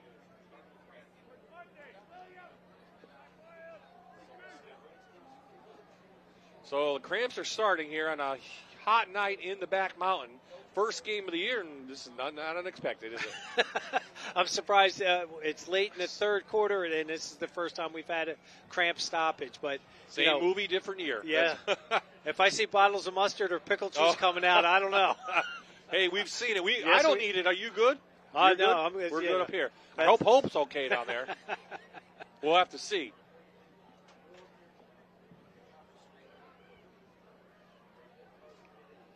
.3:17 left, and it's an Army National Guard timeout.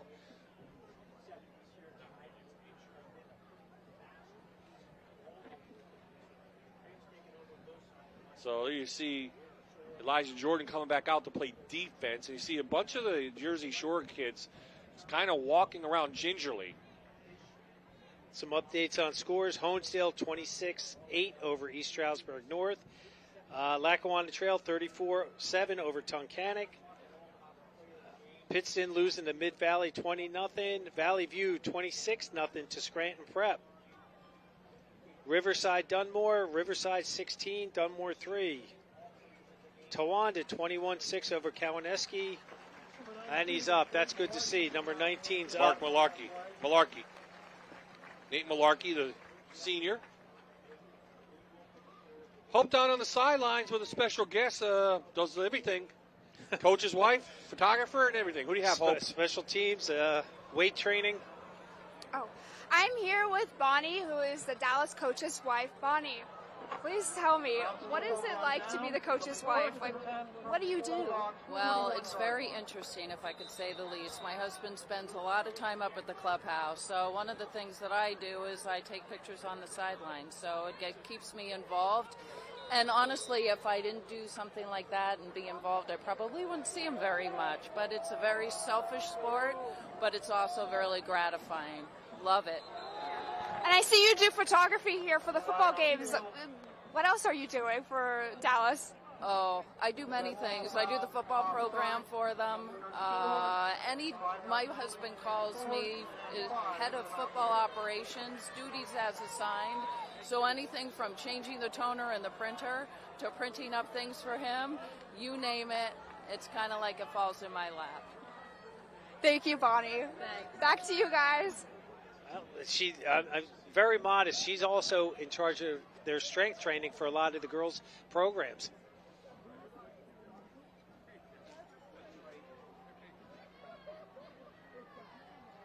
So 1st and short. Trying to set that screen up, but they kind of do. Gavin Lewis has it. He has room and speed. Gavin Lewis down the sidelines.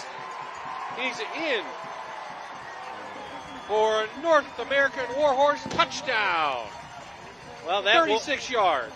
That woke up the Dallas sideline here and stands. That is pretty much at capacity right now. That's the same play almost. Again, we've seen. Hesitation.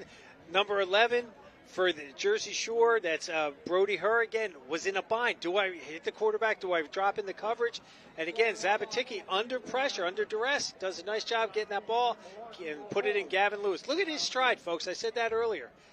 I got to ask Matt Samuel if he's a track kid because he sure runs like one. Laubach on for the PAT, and our early score so far, the third quarter, goes to the Mountaineers of Dallas. They extend their lead now to 14, 3:06 left in the third.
Dallas extends their lead. The kickoff is on the way. Jersey Shore has a great kick by Laubach. And that is Herr, who had it from his 2. He goes up near the 20-yard line. Elijah Jordan's back in at the helm of the offense for Jersey Shore. And we have a flag down? No, Jersey Shore player down. More cramps. This may be Brody Herr. Let's see. Yep, he's got another cramp. You can see it. So as we check the cramps, we'll take out the schedules. Why do we see Dallas? Well, they have a tough one next week against Wyoming area. Abington Heights, it's very good. Yep. Wilkes-barre right there. Not an easy schedule for the Mountaineers in their first 4 or 5 weeks. Loosens up a little bit after that. Just a little bit, but again, if you look at their last game of the year, the Browns should throw the records out because that's just a great rivalry. Hazleton, I know they're going to be young. Crestwood, Coach Arcangeli played for Coach Manello, and affectionately calls him Dad. All right, we got the cramp E off of the field. He came off on his own accord. The offensive line coach there with Coach Gravish.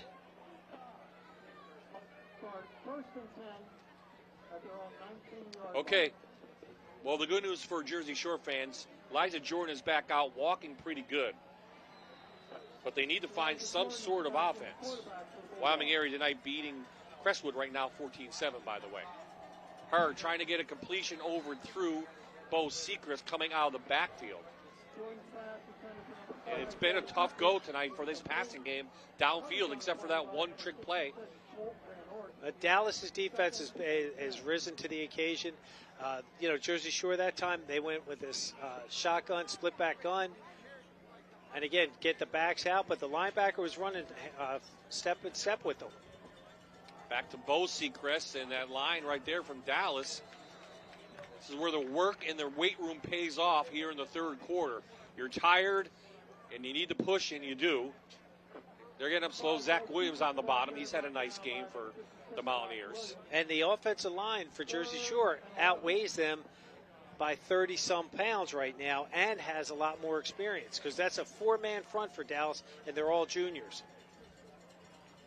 Jordan looking downfield, going to try out long. Nice ball. Great pass and great catch. Evan Schneider on the sideline hauls it in for an INGMC first down inside Dallas territory.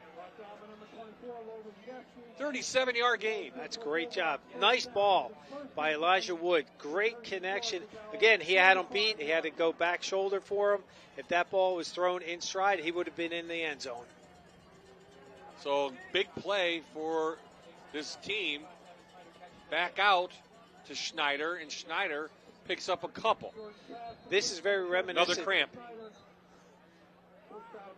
Very reminiscent. That's number 10 for Jersey Shore. Luke Thompson. That we saw last week against Troy. They just start grinding it out. Now Elijah Jordan has gotten his rhythm, it looks like, especially with the passing game. Thompson up, walks off the field. Might need the pickle juice or mustard to come out, Coach. I didn't bring any. I wonder what this year, maybe there's something new we don't know about this year. I think it's going to be the mustard. Dallas not ready. Jordan rolling, passing, going to go try and lay it up there. Late hit. And no flag down. Yep, late hit number 2, Dallas. Well, on the field, Paul Hale tried to get the ball. You saw something behind the play. Yeah, it was a late hit? Yeah.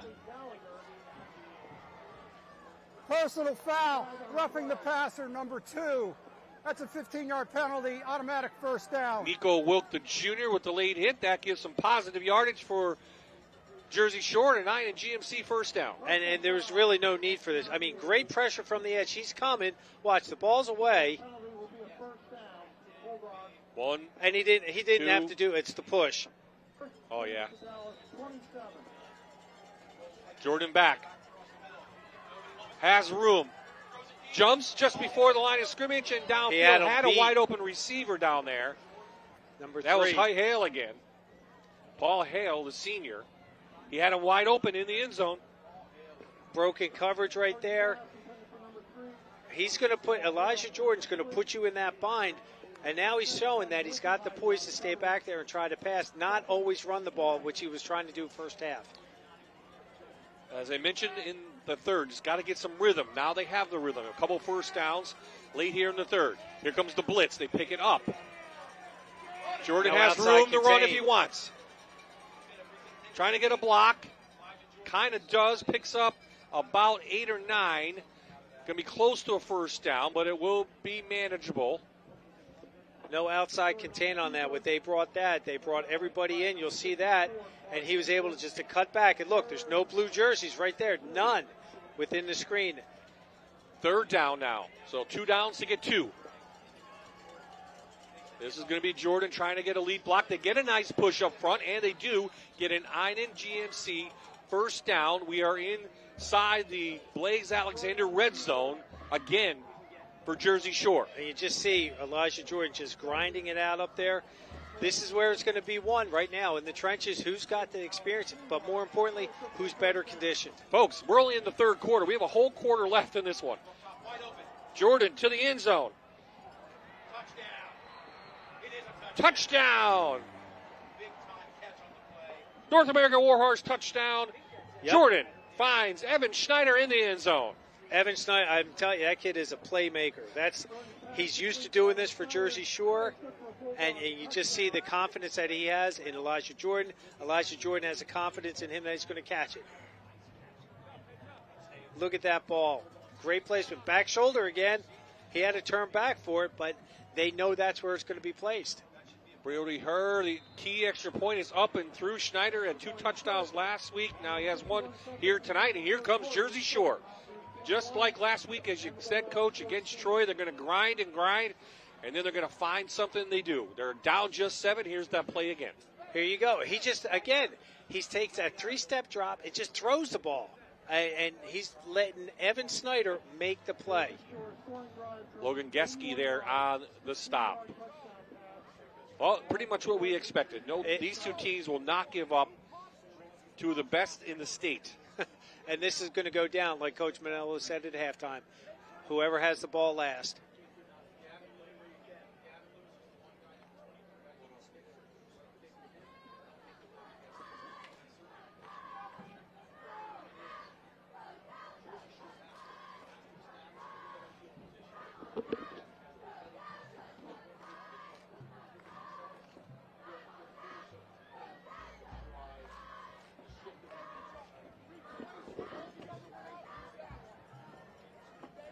Brody Hurd going to put this one back down. Never know. Could be. You never know for a onside kick. Stranger things have happened. And with Coach Gravish, I wouldn't put it past him because he does that. That's what gives that Jersey Bulldog momentum that he likes to play with.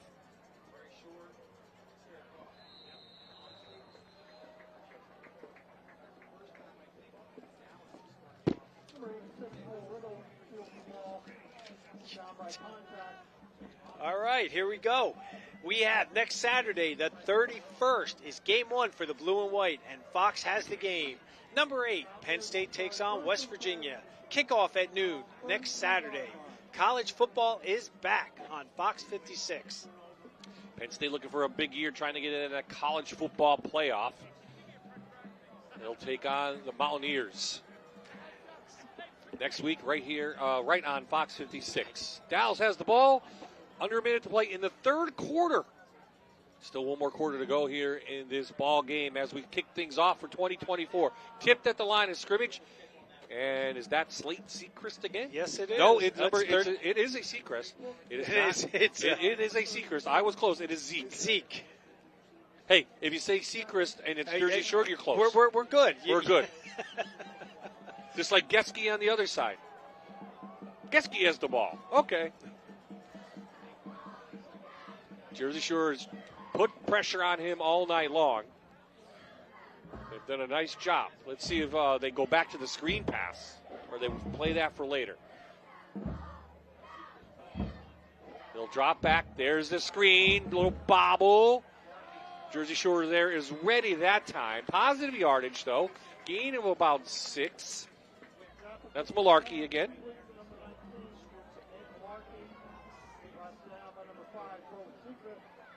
And Gavin Lewis is on the sideline. He's stretching out. He was worked out by the training staff. Yeah, we saw him before, number 23. It was more of on the hip area. Plenty of time as they get to play from the sidelines. Momentum on Jersey Shore's side. Let's see if Dallas can break it. They do over the middle. Great catch. Logan Geske inside Bulldog territory for an Einen GFC first down, and that will do it for the third quarter. One more quarter on the way in this battle. We've been going back and forth. Let's see what happens coming up.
Welcome back to Friday Night Rivals. Dallas is leading 21 to Jersey Shore 14. It is now time to meet our Figure Law Firm Scholar Athletes. Every week we'll be introducing you to 2 new Scholar Athletes who have a chance to compete for a $5,000 scholarship at the end of the year. Devin Bombi from Dallas is Rookie of the Year and Defensive Player of the Year for lacrosse. She is also the MVP for field hockey and has played varsity for both sports in all 4 of her years. She will be majoring in STEM in college. Slate Seacrest from Jersey Shore is a Pitt College champion and a regional qualifier in wrestling and a second-team all-star football player. He's been on honor roll for 3 years now with a 3.9 GPA and has helped with youth wrestling while also refereeing. Slate will be going to college majoring in bio, then heading to dental school. These 2 are impressive young athletes, and I look forward to seeing who wins the $5,000 scholarship at the end of the year. Bob and Jan, back to you. Great way to start our Figure Law Scholar Athletes. It really is. Thank you, Hope. 2 great honorees, and we'll have 19 of those on the year, and then we'll judge some videos. And we have a Jersey Shore player cramping up right now. That is a norm for the first for the first football game of the year. Like to see a lot of cramps. We don't like to see them, but unfortunately it happens. I'm on both sides of the ball. It is the first week of high school football season, our 16th year here on MyTV WQMY. 7 for Jan. Yes. I can't believe that, Bob. It's flown. And I when I said to you today when we were walking into Memorial Stadium here, 75's up on his own accord. That's good to see. Caden Walker. That means he's got to go out for one play. That means we're going to have to see what happens here. We got 2nd and 9. Oh, third. No, third down, Coach. Yeah, no, I'm sorry. It said second on the board. Okay, they it's just third. Changed it. Third down, we had a 1-yard run and an incomplete pass while Hope was talking. We're back down on the field. Dallas looks like it's going to, Jersey Shore, 5 guys up. 0 coverage. No safety back. They got everybody like within 5 yards of the line of scrimmage. Comes the rush. They ball. Get him. Ball on the turf. White jersey, scoop it up. They do. Luke Thompson picks up the fumble. Jersey Shore in business at the Dallas 26-yard line, and the blitz paid off that time against Zapatiki. Look, here we come right here. Untouched, 56. He Slate jumps Sechrist. up. Yeah, well, Sechrist, those guys in Jersey Shore are synonymous. Great job. Look at the balance. Great job. Tried to do the scoop and score. Luke Thompson did, the tight end. Playing defensive end there, coming in, making a big, huge momentum He's swing. going to dental school. He was trying to get into Zapatiki's mouth right there, it looked like. Trying to see if he had a cavity, for God's sakes. He was right there. Great job by Jersey Shore to scoop it up, and we're going to have a timeout on the field for the Mountaineers. They want to settle things down and check the offense, but the momentum ever since late in the third has definitely swung the Bulldogs' way. It really has. They just – that we talked about that grinded out Jersey Shore, like Coach said, Bulldog football. That's what he wants for 48 minutes. They're starting to play that now. They are, and let's take a look at their schedules. Not easy. They have Delaware Valley playing Florida tonight. Sealands Grove, yes, they may be down, but they are the district champs. Shamokin, and they're winning tonight. Tonight. Then they Shikellamy, Williamsport, Penwood. We'll talk about them in a second. Then Scranton Prep comes out. So Penwood is down by Philly, right? Yeah, outside the Philadelphia area, Chester County. Yes, they're very respected program down there. And Coach Gravish wants to play the best teams. Look, Scranton Prep at the end of the year. Are you kidding me? I mean, wow. Del Val next week. I mean, Penwood. And then the rest of the teams that are local that are very good. Well, they picked it up here late in this game. Let's see if they have some momentum. And nice job. Dallas takes it right back. Great job. Don't be a knucklehead. Zach Williams.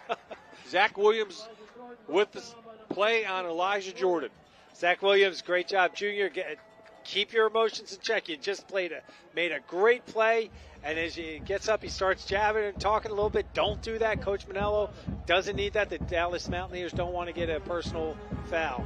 Over the middle, they have a receiver, and Jordan threw it behind him. Trent Severino, the senior, was wide open in the middle. So a coverage gap there from Dallas to see if they go back to that. And Jordan couldn't find it. See what we have right there. Yeah, they just both ran slam patterns coming in. And a slam pattern, I've said this for the last few years, that's one of the toughest passes to defend because you don't know when the ball's going to be thrown. The receiver's going to either run a skinny post or that quick slant in there. Jordan back. They got wide a receiver, open. and it's almost picked off. Great job by Malarkey. Saw that all the way coming out of the backfield. They were trying to get to Schneider. He was open for a minute, but the safety came over. He just, again, great job. He floated that ball just a little bit too much, gave Malarkey the time to come and break on that ball. And again, we said number 13, Evan Snyder, does a great job going from receiver to defensive back to stop and break that play up. So 4th down now as the Dallas defense has come alive here on this drive. Jersey Shore cut the lead to 7.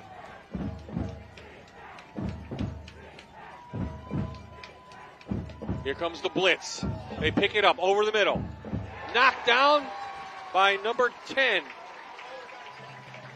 Ben Wickenheiser, the senior, 5'7", 140 pounds. Great job with that ball placement by the quarterback. But watch how he comes in here. Wickenheiser comes in, breaks on that ball, and bats it down with that inside hand. Well, Dallas comes up with a huge stop, takes over on downs, 10:43 left in this game. The Mountaineers avoided a big bullet on that one, that's for sure. Gatsky, nowhere to go, and guess who's in there again? The dentist, Dr. Seacrest. And then there was 4 other Bulldog jerseys right there. All I saw was a swarm of white and orange helmets right around him. And again, Coach Manello says he wants the young offensive line. They've got to gel. He's going to count on his skill kids to try to get them to get that experience. But right now, Jersey Shore's D-line is dominating. They are. Let's see if they go back to that screen pass that worked effectively for 2 touchdowns.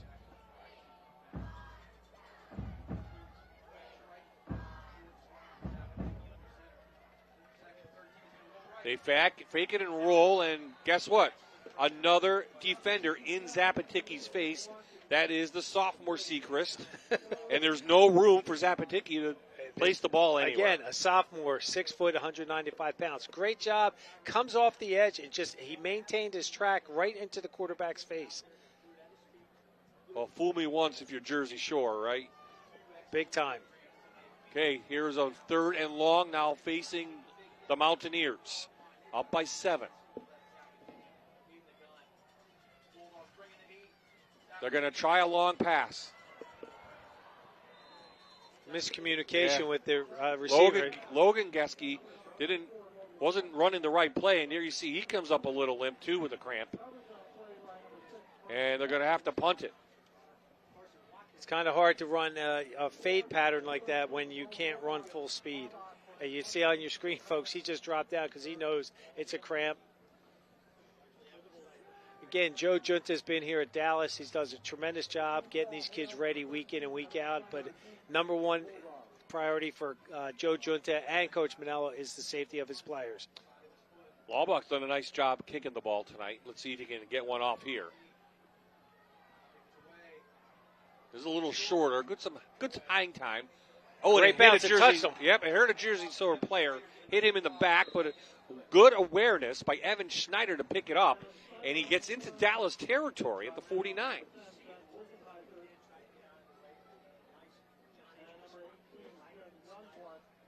Here you see it again. Great job. Look at right there. Poison, get away. But heads up by Evan Schneider to make, again, something out of nothing. Let's see if Tom Gravish goes back into his bag of tricks. I just grind it out. I mean, he's got that ISO. Again, they're passing. There's that screen we talked about. Again. They get it out to Hale. Hale has room down the sidelines. It's a 9 and GMC first down. It'll be knocked out of bounds at the 35. He gained a 14. We get this, again, it's just a quick screen. Look at that now.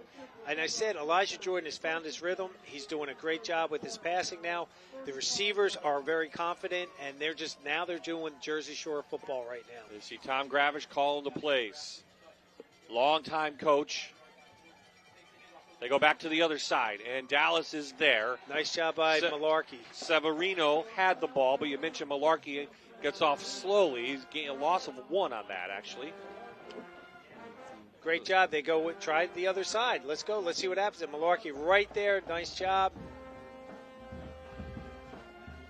Well, the offensive line needs to give Elijah Jordan time. They trail by 7, but they have definitely woken up this offense. Back out to Hale again, and everyone kind of stood there and waited for the ball. Hale moves forward, short of the first down, but still a positive play. That kind of was like, I think both teams went, we're doing this Yeah, again? yeah. Deja vu. I'm not sure. We're waiting for a blocker or something out there. Okay. Sam Kelly made the play. Handing inside, Herr with room. Holding on to the ball. Still fighting. Brody Herr has a 9 in GMC first down inside the 25. Great job tonight by our crew, as always, giving us great angles, giving us a replay. And again, we just saw Brody Herr. Nice mix-up by Coach. Pass, pass, pass, run. Pass, pass. Keep him honest. And here we go. Look at this. Just keeps his legs driving. Back again. Hale is a little stop and pop. Goes down 3, pops it. Jordan gives him the ball and a gain of 8. I think what they're trying to do, they're trying to bait Dallas's corners. They're playing off. They're trying to bait them to cover them tighter, so then they're going to do a stop and go. They're inside the Blaze Alexander red zone again. Let's see if they can cash it in. And nice stop. Nowhere to go.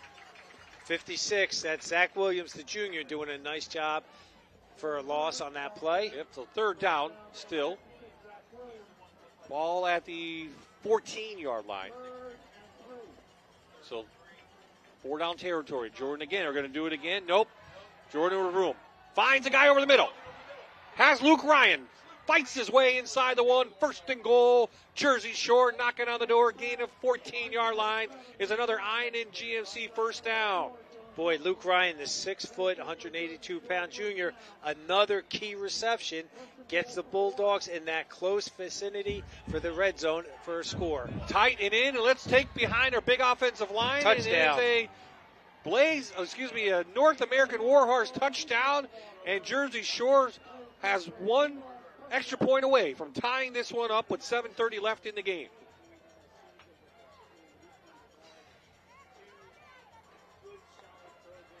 Eight-play, 49-yard drive.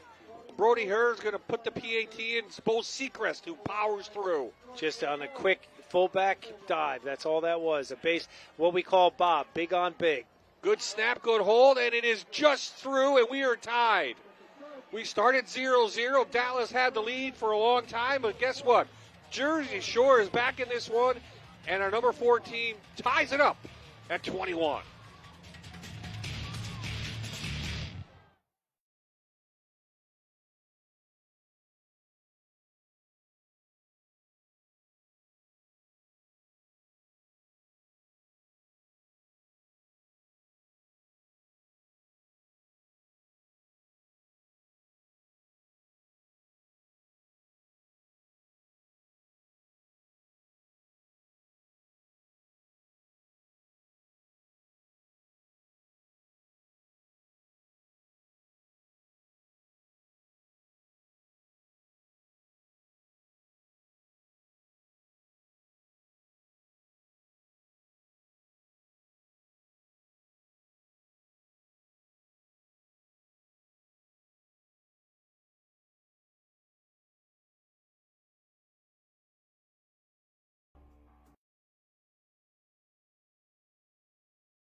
Geske on the kickoff. Geske with a head of steam over the 40-yard line.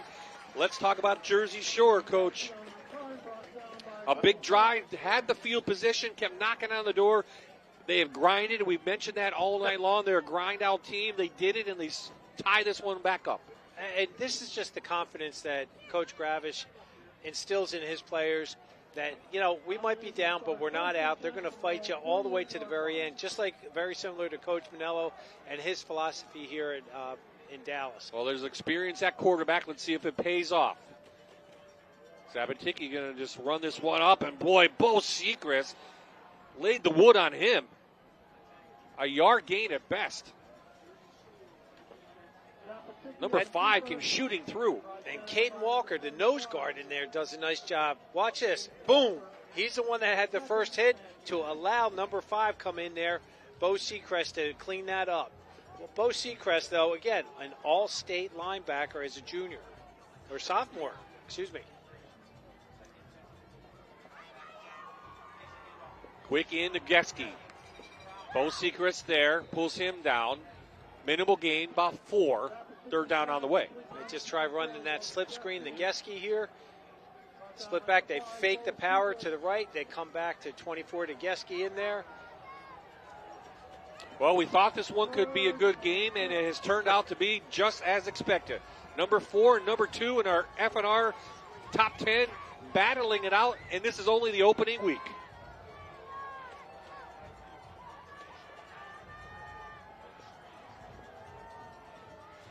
Both sidelines and fans into this one. Sabatiki back, little screen, and there he is. The all-state linebacker comes up huge for the Bulldogs.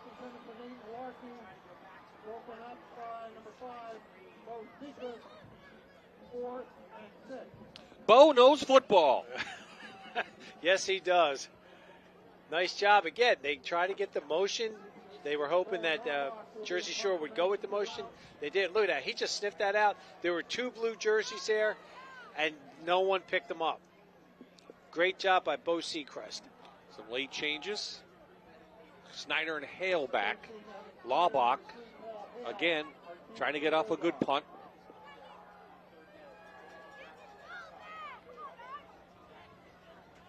Good snap. High kick. They come up, make a great catch. Snyder does his job, and Jersey Shore has the momentum. They scored 14 unanswered right now. They tied this one up, and they have the ball. Coach Gravish, you see on your screen, folks, he's talking encouragement to his players. Now, look at his hand signals. I have no idea what he's saying to the guys. He might be ordering a pizza for after the game, for all I know. I don't think so. No. So the 7-time District 4 4A champs have the ball, trying to get this one in. Jordan back, got hit by his own teammate as he threw the ball. He saw a little frustration right there. And that's it. He's got to keep that in check. That's part of the game. It's good. Things are going to happen. Let's see who.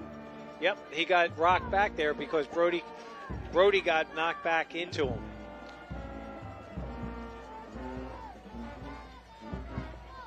Comes the blitz. Jordan rolls back. Downfield one-on-one coverage. Hale comes back. No flag. They look for the penalty down there on the Jersey Shore sidelines. They don't get the call. Good job by Ben Wickenheiser on the coverage. And you'll see right now, Elijah Jordan, a little jump pass. I mean, that's one of the things he does. It's just unconventional, but it works for him in Jersey Shore. Hale Wickenheiser didn't really see the ball. No, he didn't, but no flag. Let them play. They're not going to let this come down to, a referee call. Jordan back. Little pump and go. Down to Snyder. Got a hand on it, but it goes incomplete. Malarkey there on the coverage, and he comes up with a cramp as well. So it's 4th down. Here comes the punt team for the Bulldogs. So every possession now, we're all going to hold our breath and see what happens. Put your seatbelt, folks, on. It's 5:37 to go in a tied game between 2 state caliber teams. I know it's week 1, but the tradition in both these school districts, that it's the expectation now. They'll be sore tomorrow. This is I was just going to say, Bob, start of the season. All these guys, hot tub with galore tonight or tomorrow. I mean, wow, these guys are giving everything they've got. It may come down to a special teams play. Every snap is important. Brody, here comes the rush to get it off, but it's a low line. This is Geske. Geske right up the middle, has room, and nice gain to about 15. Dallas has the ball in Bulldog territory at the 36. Wow. So they put the pressure on, just get it off, but it's not a really good punt. No, it wasn't, but there was pressure. And again, smart by the defense. The punt return not to go into the kicker. Haven't seen Gavin Lewis come back in, number 23. He was injured in the 3rd. One of the returners on the offensive side.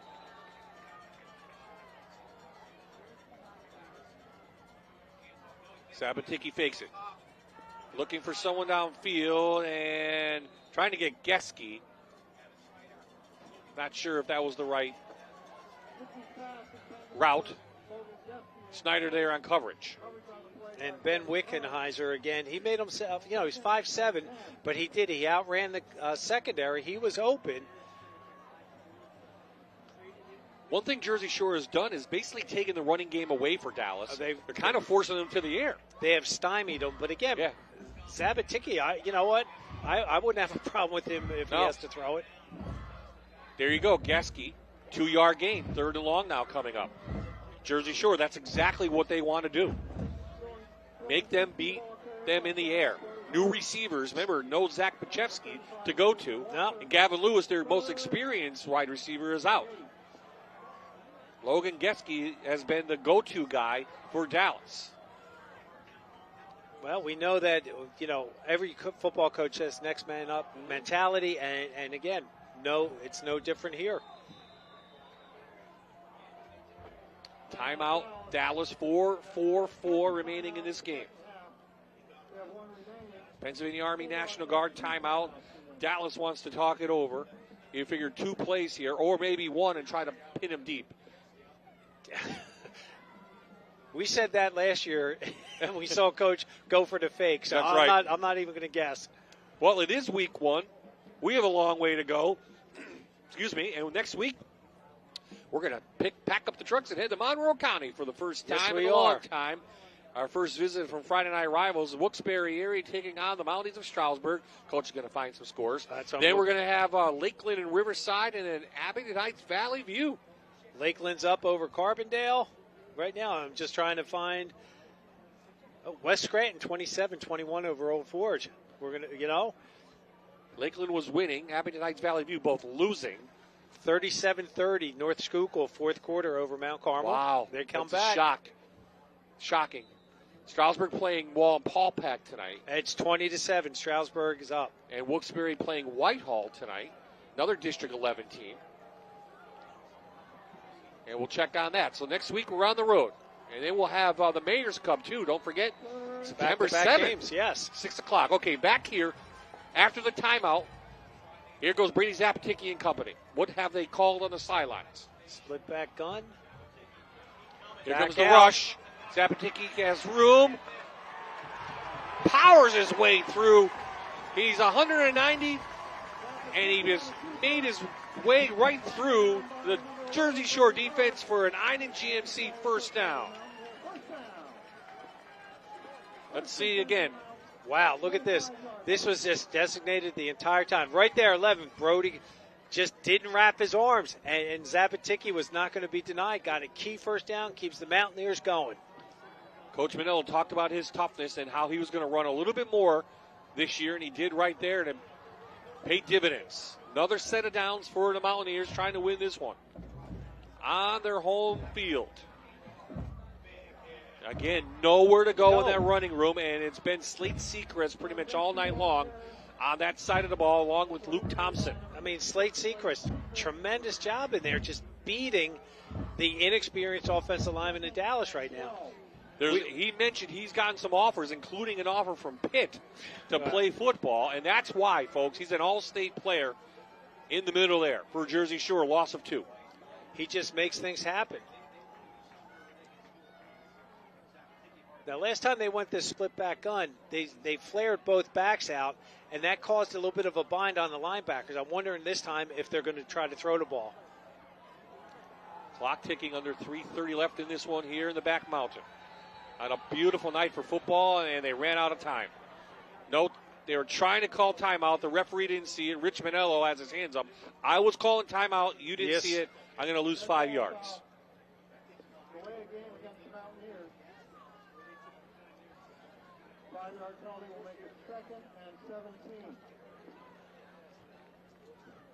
So backs them up now.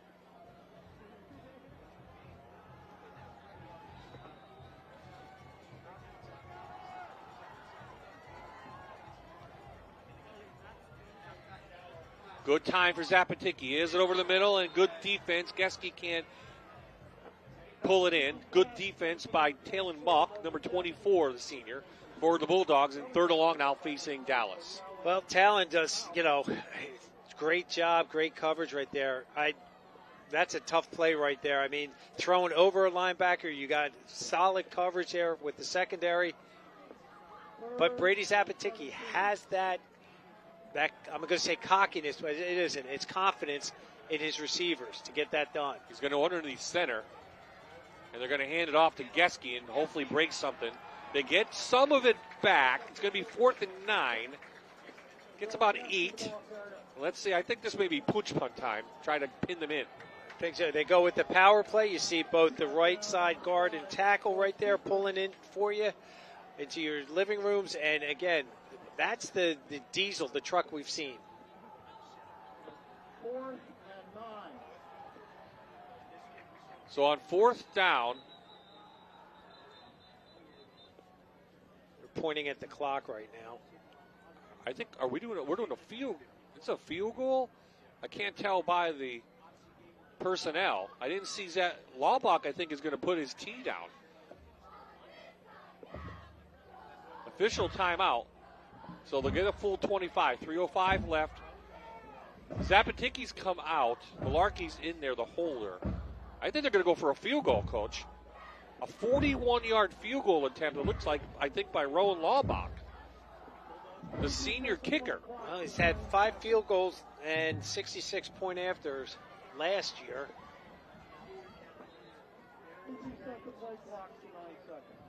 Yeah, this is a great opportunity. Now Dallas just gets a break. They get to rest a little bit, figure things out. They do. They're going to put it down. For the lead, Rowan Laubach. Malarkey the holder. Dylan Geske is the snapper. No, he's not. I take that back. He was in pregame. He's on the side right now. Is 76 is the snapper, Coach.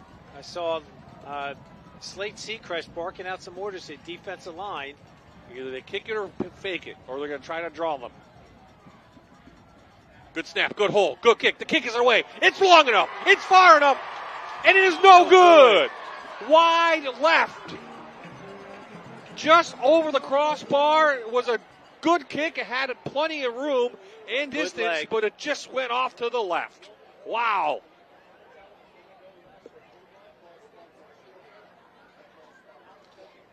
What a way to start things off here in Friday Night Rivals. Still plenty of time left. Here we go from behind. Right there. It's up. It's going to come to. Yep. Well, the referee was right there. It looked like it went over the goalpost, but I think it went wide left. Wide left. Well, Florida State knows wide right. Dallas is wide left. So we're still tied 21-all. Jersey Shore is the ball. 2:33 left. I believe they have all their timeouts as well. They're going to go to the left side and run that play again, Hale.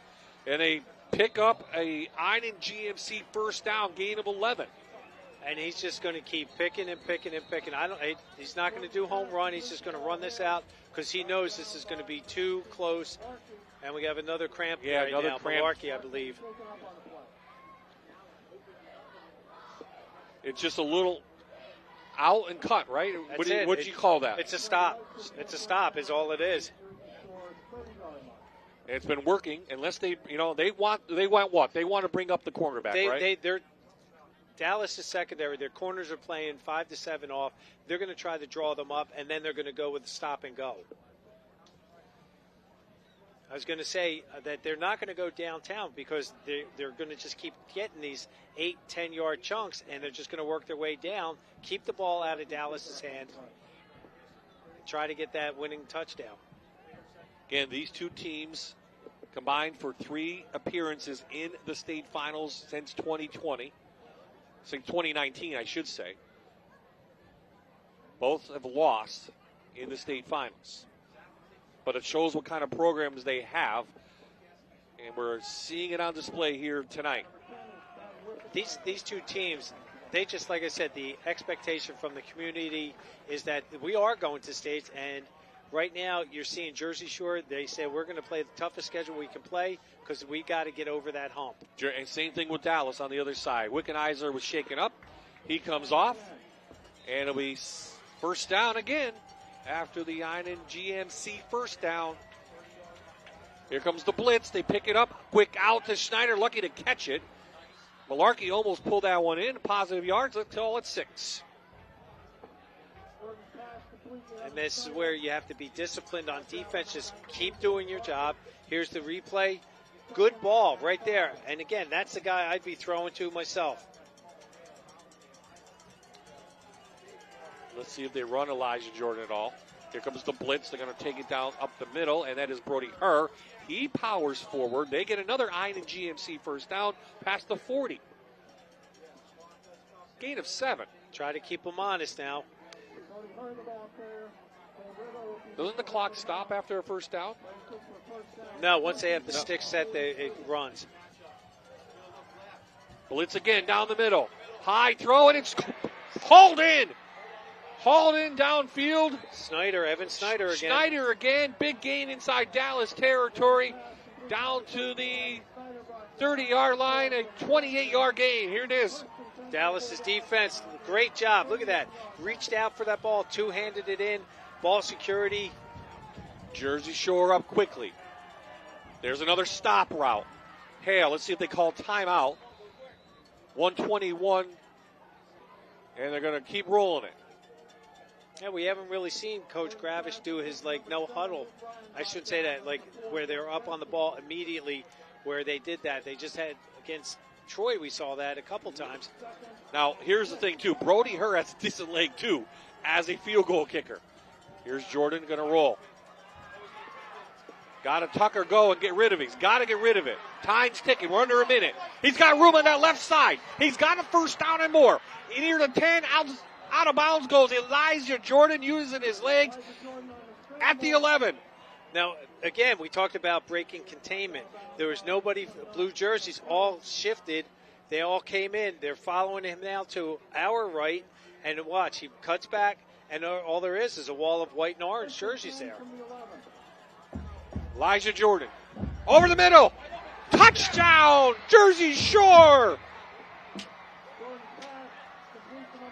The North American Warhorse touchdown, and Jersey Shore has their first lead of the night, scoring 21 unanswered points here in the back mountain. Trent Severino, the 6-foot, 180-pound senior. Look at this. He rolls to it. He just beat them. He just had malarkey. He just beat them on the post pattern. 7 plays, 67 yards. And Jersey Shore, with 43 seconds remaining in the game, marches down the field. And they take the lead 28-21. Dallas is going to dig in deep right now, see what they've got. Gut check time. Is there a flag down? Or it was no good? Oh, it was a penalty against Dallas. Offsides. They will decline it. And the extra point is good with 43 seconds.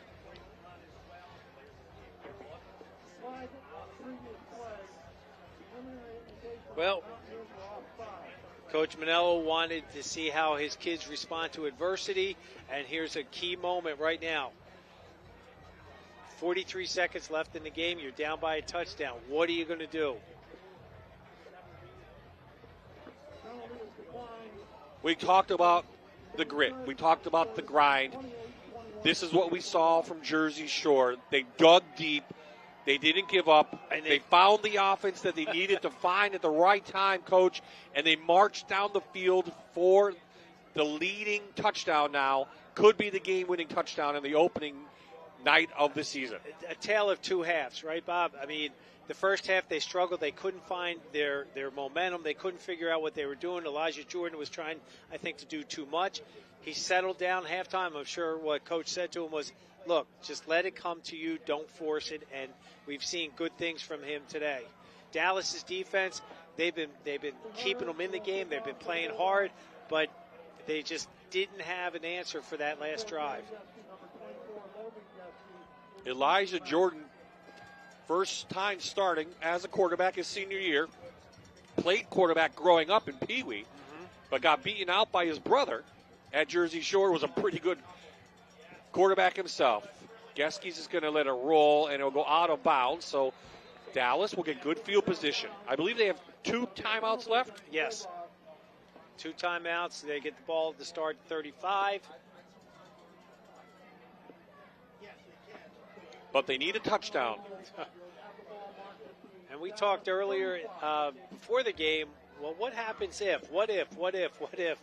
If it's a tie at halftime, who do we talk to? If it's a tie, oh boy. Dallas went for the leading field goal late in this fourth quarter. It was Ron Laubach wide left from 41 yards out. Jersey Shore took that, marched down the field, and got a touchdown. Here comes the experienced 3-year starter Brady Zapaticki, trying to lead his team back and tie this one up. Jersey Shore's, everybody's within 6 yards of the line of scrimmage. Linebacker faked the blitz, drop back. Zapaticki comes up, can't find anybody, and is forced to run the ball. He's taken down by Brody Herr, gain of 4. Time ticking. 30 seconds left. Everyone's got to get back into place. Coach Manella doesn't want to use a timeout quite yet. Got to get the ball downfield. They put pressure on him all night long. They do. And it is a catch on the outside. The clock will stop momentarily. First catch of the night for the tight end Cole Riggle, the senior. Key time for Cole Riggle to get his first reception of the game. Spike the ball, stop the clock, save that timeout. Now, the speedy wide receiver we haven't seen since the third quarter, Gavin Lewis, has been hurt. He's on the sidelines walking around, but he has not been back in the game. He has the speed to get downfield. Well, if he has a hip pointer, I'm guessing at what the injury is. Those are very painful, and it's really hard to run.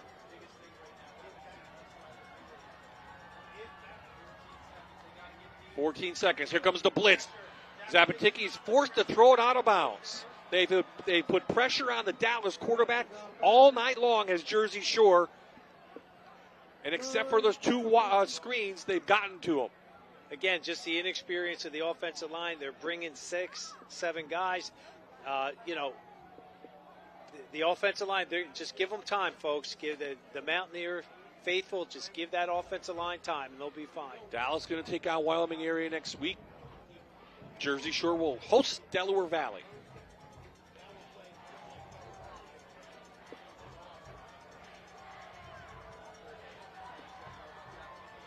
Zapaticki under pressure, throws it down and couldn't get anybody down there fast enough. And there's 5 seconds left. Last play of the game coming. And why not? It's on 4th down. Coach calling. Yep. He's clapping. Coach wants. I think he wants a timeout.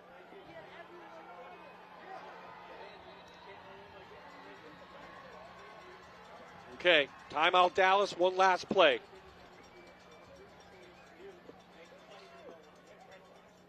They ended last year with a big loss in the state final, 60-14.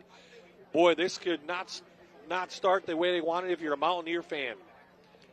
You were up 21-7, and you let Jersey Shore get back into it and take a 21 unanswered points. But give credit to the Bulldogs. Coach Gravish and his staff just, talking to the kids, be smart, don't do anything, that could cost us a penalty, because even if time runs out, if it's a defensive penalty, it's an untimed play. The winner of this game gets our North American Warhorse plaque from Friday Night Rivals. It'll be a first one for Jersey Shore. We've had them in the playoffs, but not in the regular season before. We'll talk to the players of our game. Hope down there on the field, getting ready for players of the game. If it ended right now, we're going to go Slate Sechrist. Good, a big night on defense, and Elijah Jordan, Mr. Everything, led the quarterback, just led them back to this win. And what I really liked about Elijah Jordan, like I said, second half, he settled down and he started playing football. He was trying to just too much that first half. Last play of the game, 4th down for Dallas. What do they have? They're going to do a pass to Geske. Geske into coverage. And it's intercepted by Jersey Shore. Number 7. And that will do it. Luke Ryan. Ryan pulls it in. Jersey Shore with a comeback win in the back mountain. The celebration begins in Lycoming County.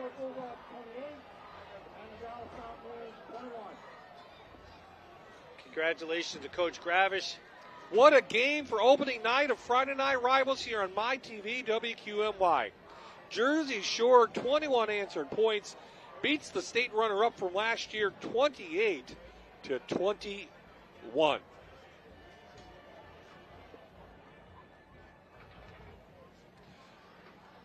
Get a drink of water, Coach. Break this one down. You can't say enough about Jersey Shore. Dallas hung in there as well. But what a great high school football game we saw here tonight, as expected. Well, and again, we set our expectations high, just like these two programs do. We're fortunate enough we don't have to worry about the wins and losses at this point. But right now, Coach Manello he knows he has a young offensive line. And they're just going to keep getting better and better, and they're going to keep up the grind, as we keep calling it. Jersey Shore, Coach Gravish, very humble guy. His kids very humble. They know they had a heck of a game, that they fought tooth and nail for this victory. A 67-yard drive, 7 plays through the air, except for one Brody Herr run, and it was all Elijah Jordan do it. They score, they get it in, and they take the lead. Let's go down to Hope now as we try to get our players of the game. She wants to give the plaque over. Hope, you have Elijah Jordan, right? And Slate Secrets is coming open, and I love to hear what they have to say about this win tonight, Hope.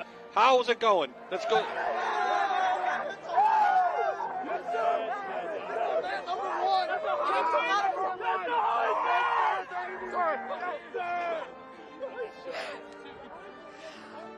Hi, Slate. So, what did you think of tonight's game? How did it go for you guys? It's I don't know. It's just a rough experience. We were dogging it in the first, and then we got our stuff together, and then we just handled business. And Elijah, since you guys tied the game and then you won the game, how does that make you feel? There's not a greater feeling on earth ever, I don't think. This is the best I've ever felt in my life. This is awesome. And how do you think you played tonight? Did you do well? We all played excellent. Yeah. Excellent. We all pursued the ball. We all made tackles. And if we made mistakes, we made up for them. And how do you think the rest of the season's going to go for you guys? We're just going to keep dogging it out, keep bringing it every single week, give every team our very best. I'm just going to see how it goes. All right, thank you, guys. Thank you. Back to you guys.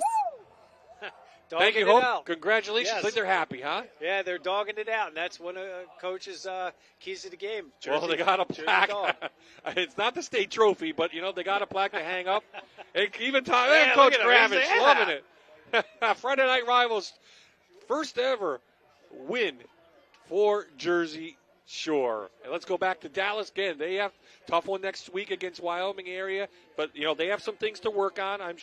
They'll be back in the film room. Coach Manello will have them again. Yes. And they'll be right in the thick of things. There's no reason we can't be here in November for a District 2 4A championship game. And Coach Manello, he would tell the kids if they had won, you're going to enjoy it, but we're back to work tomorrow. And right now he's telling them, look, guys, we just didn't do enough to win the game. We know we're a better team. We just got to keep going. And they're going to be there tomorrow. They're going to be lifting. They're going to be watching film over the weekend, getting ready for a real tough game in the Wyoming Valley Conference. Absolutely. Well, number 2 goes down to number 4. 28-21 the score. Next week, it's Wilkes-Barre and Stroudsburg. Can we live up to tonight's game? Hopefully we can. We head to Monroe County for the first time in a long time, and we're happy to do it. Our Friday Night Rivals crew will be in Stroudsburg. We'll be on the air next week at 7 o'clock.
Warhorse Friday Night Rivals, sponsored by Blaze Alexander Family Dealerships on MyTV WQMY.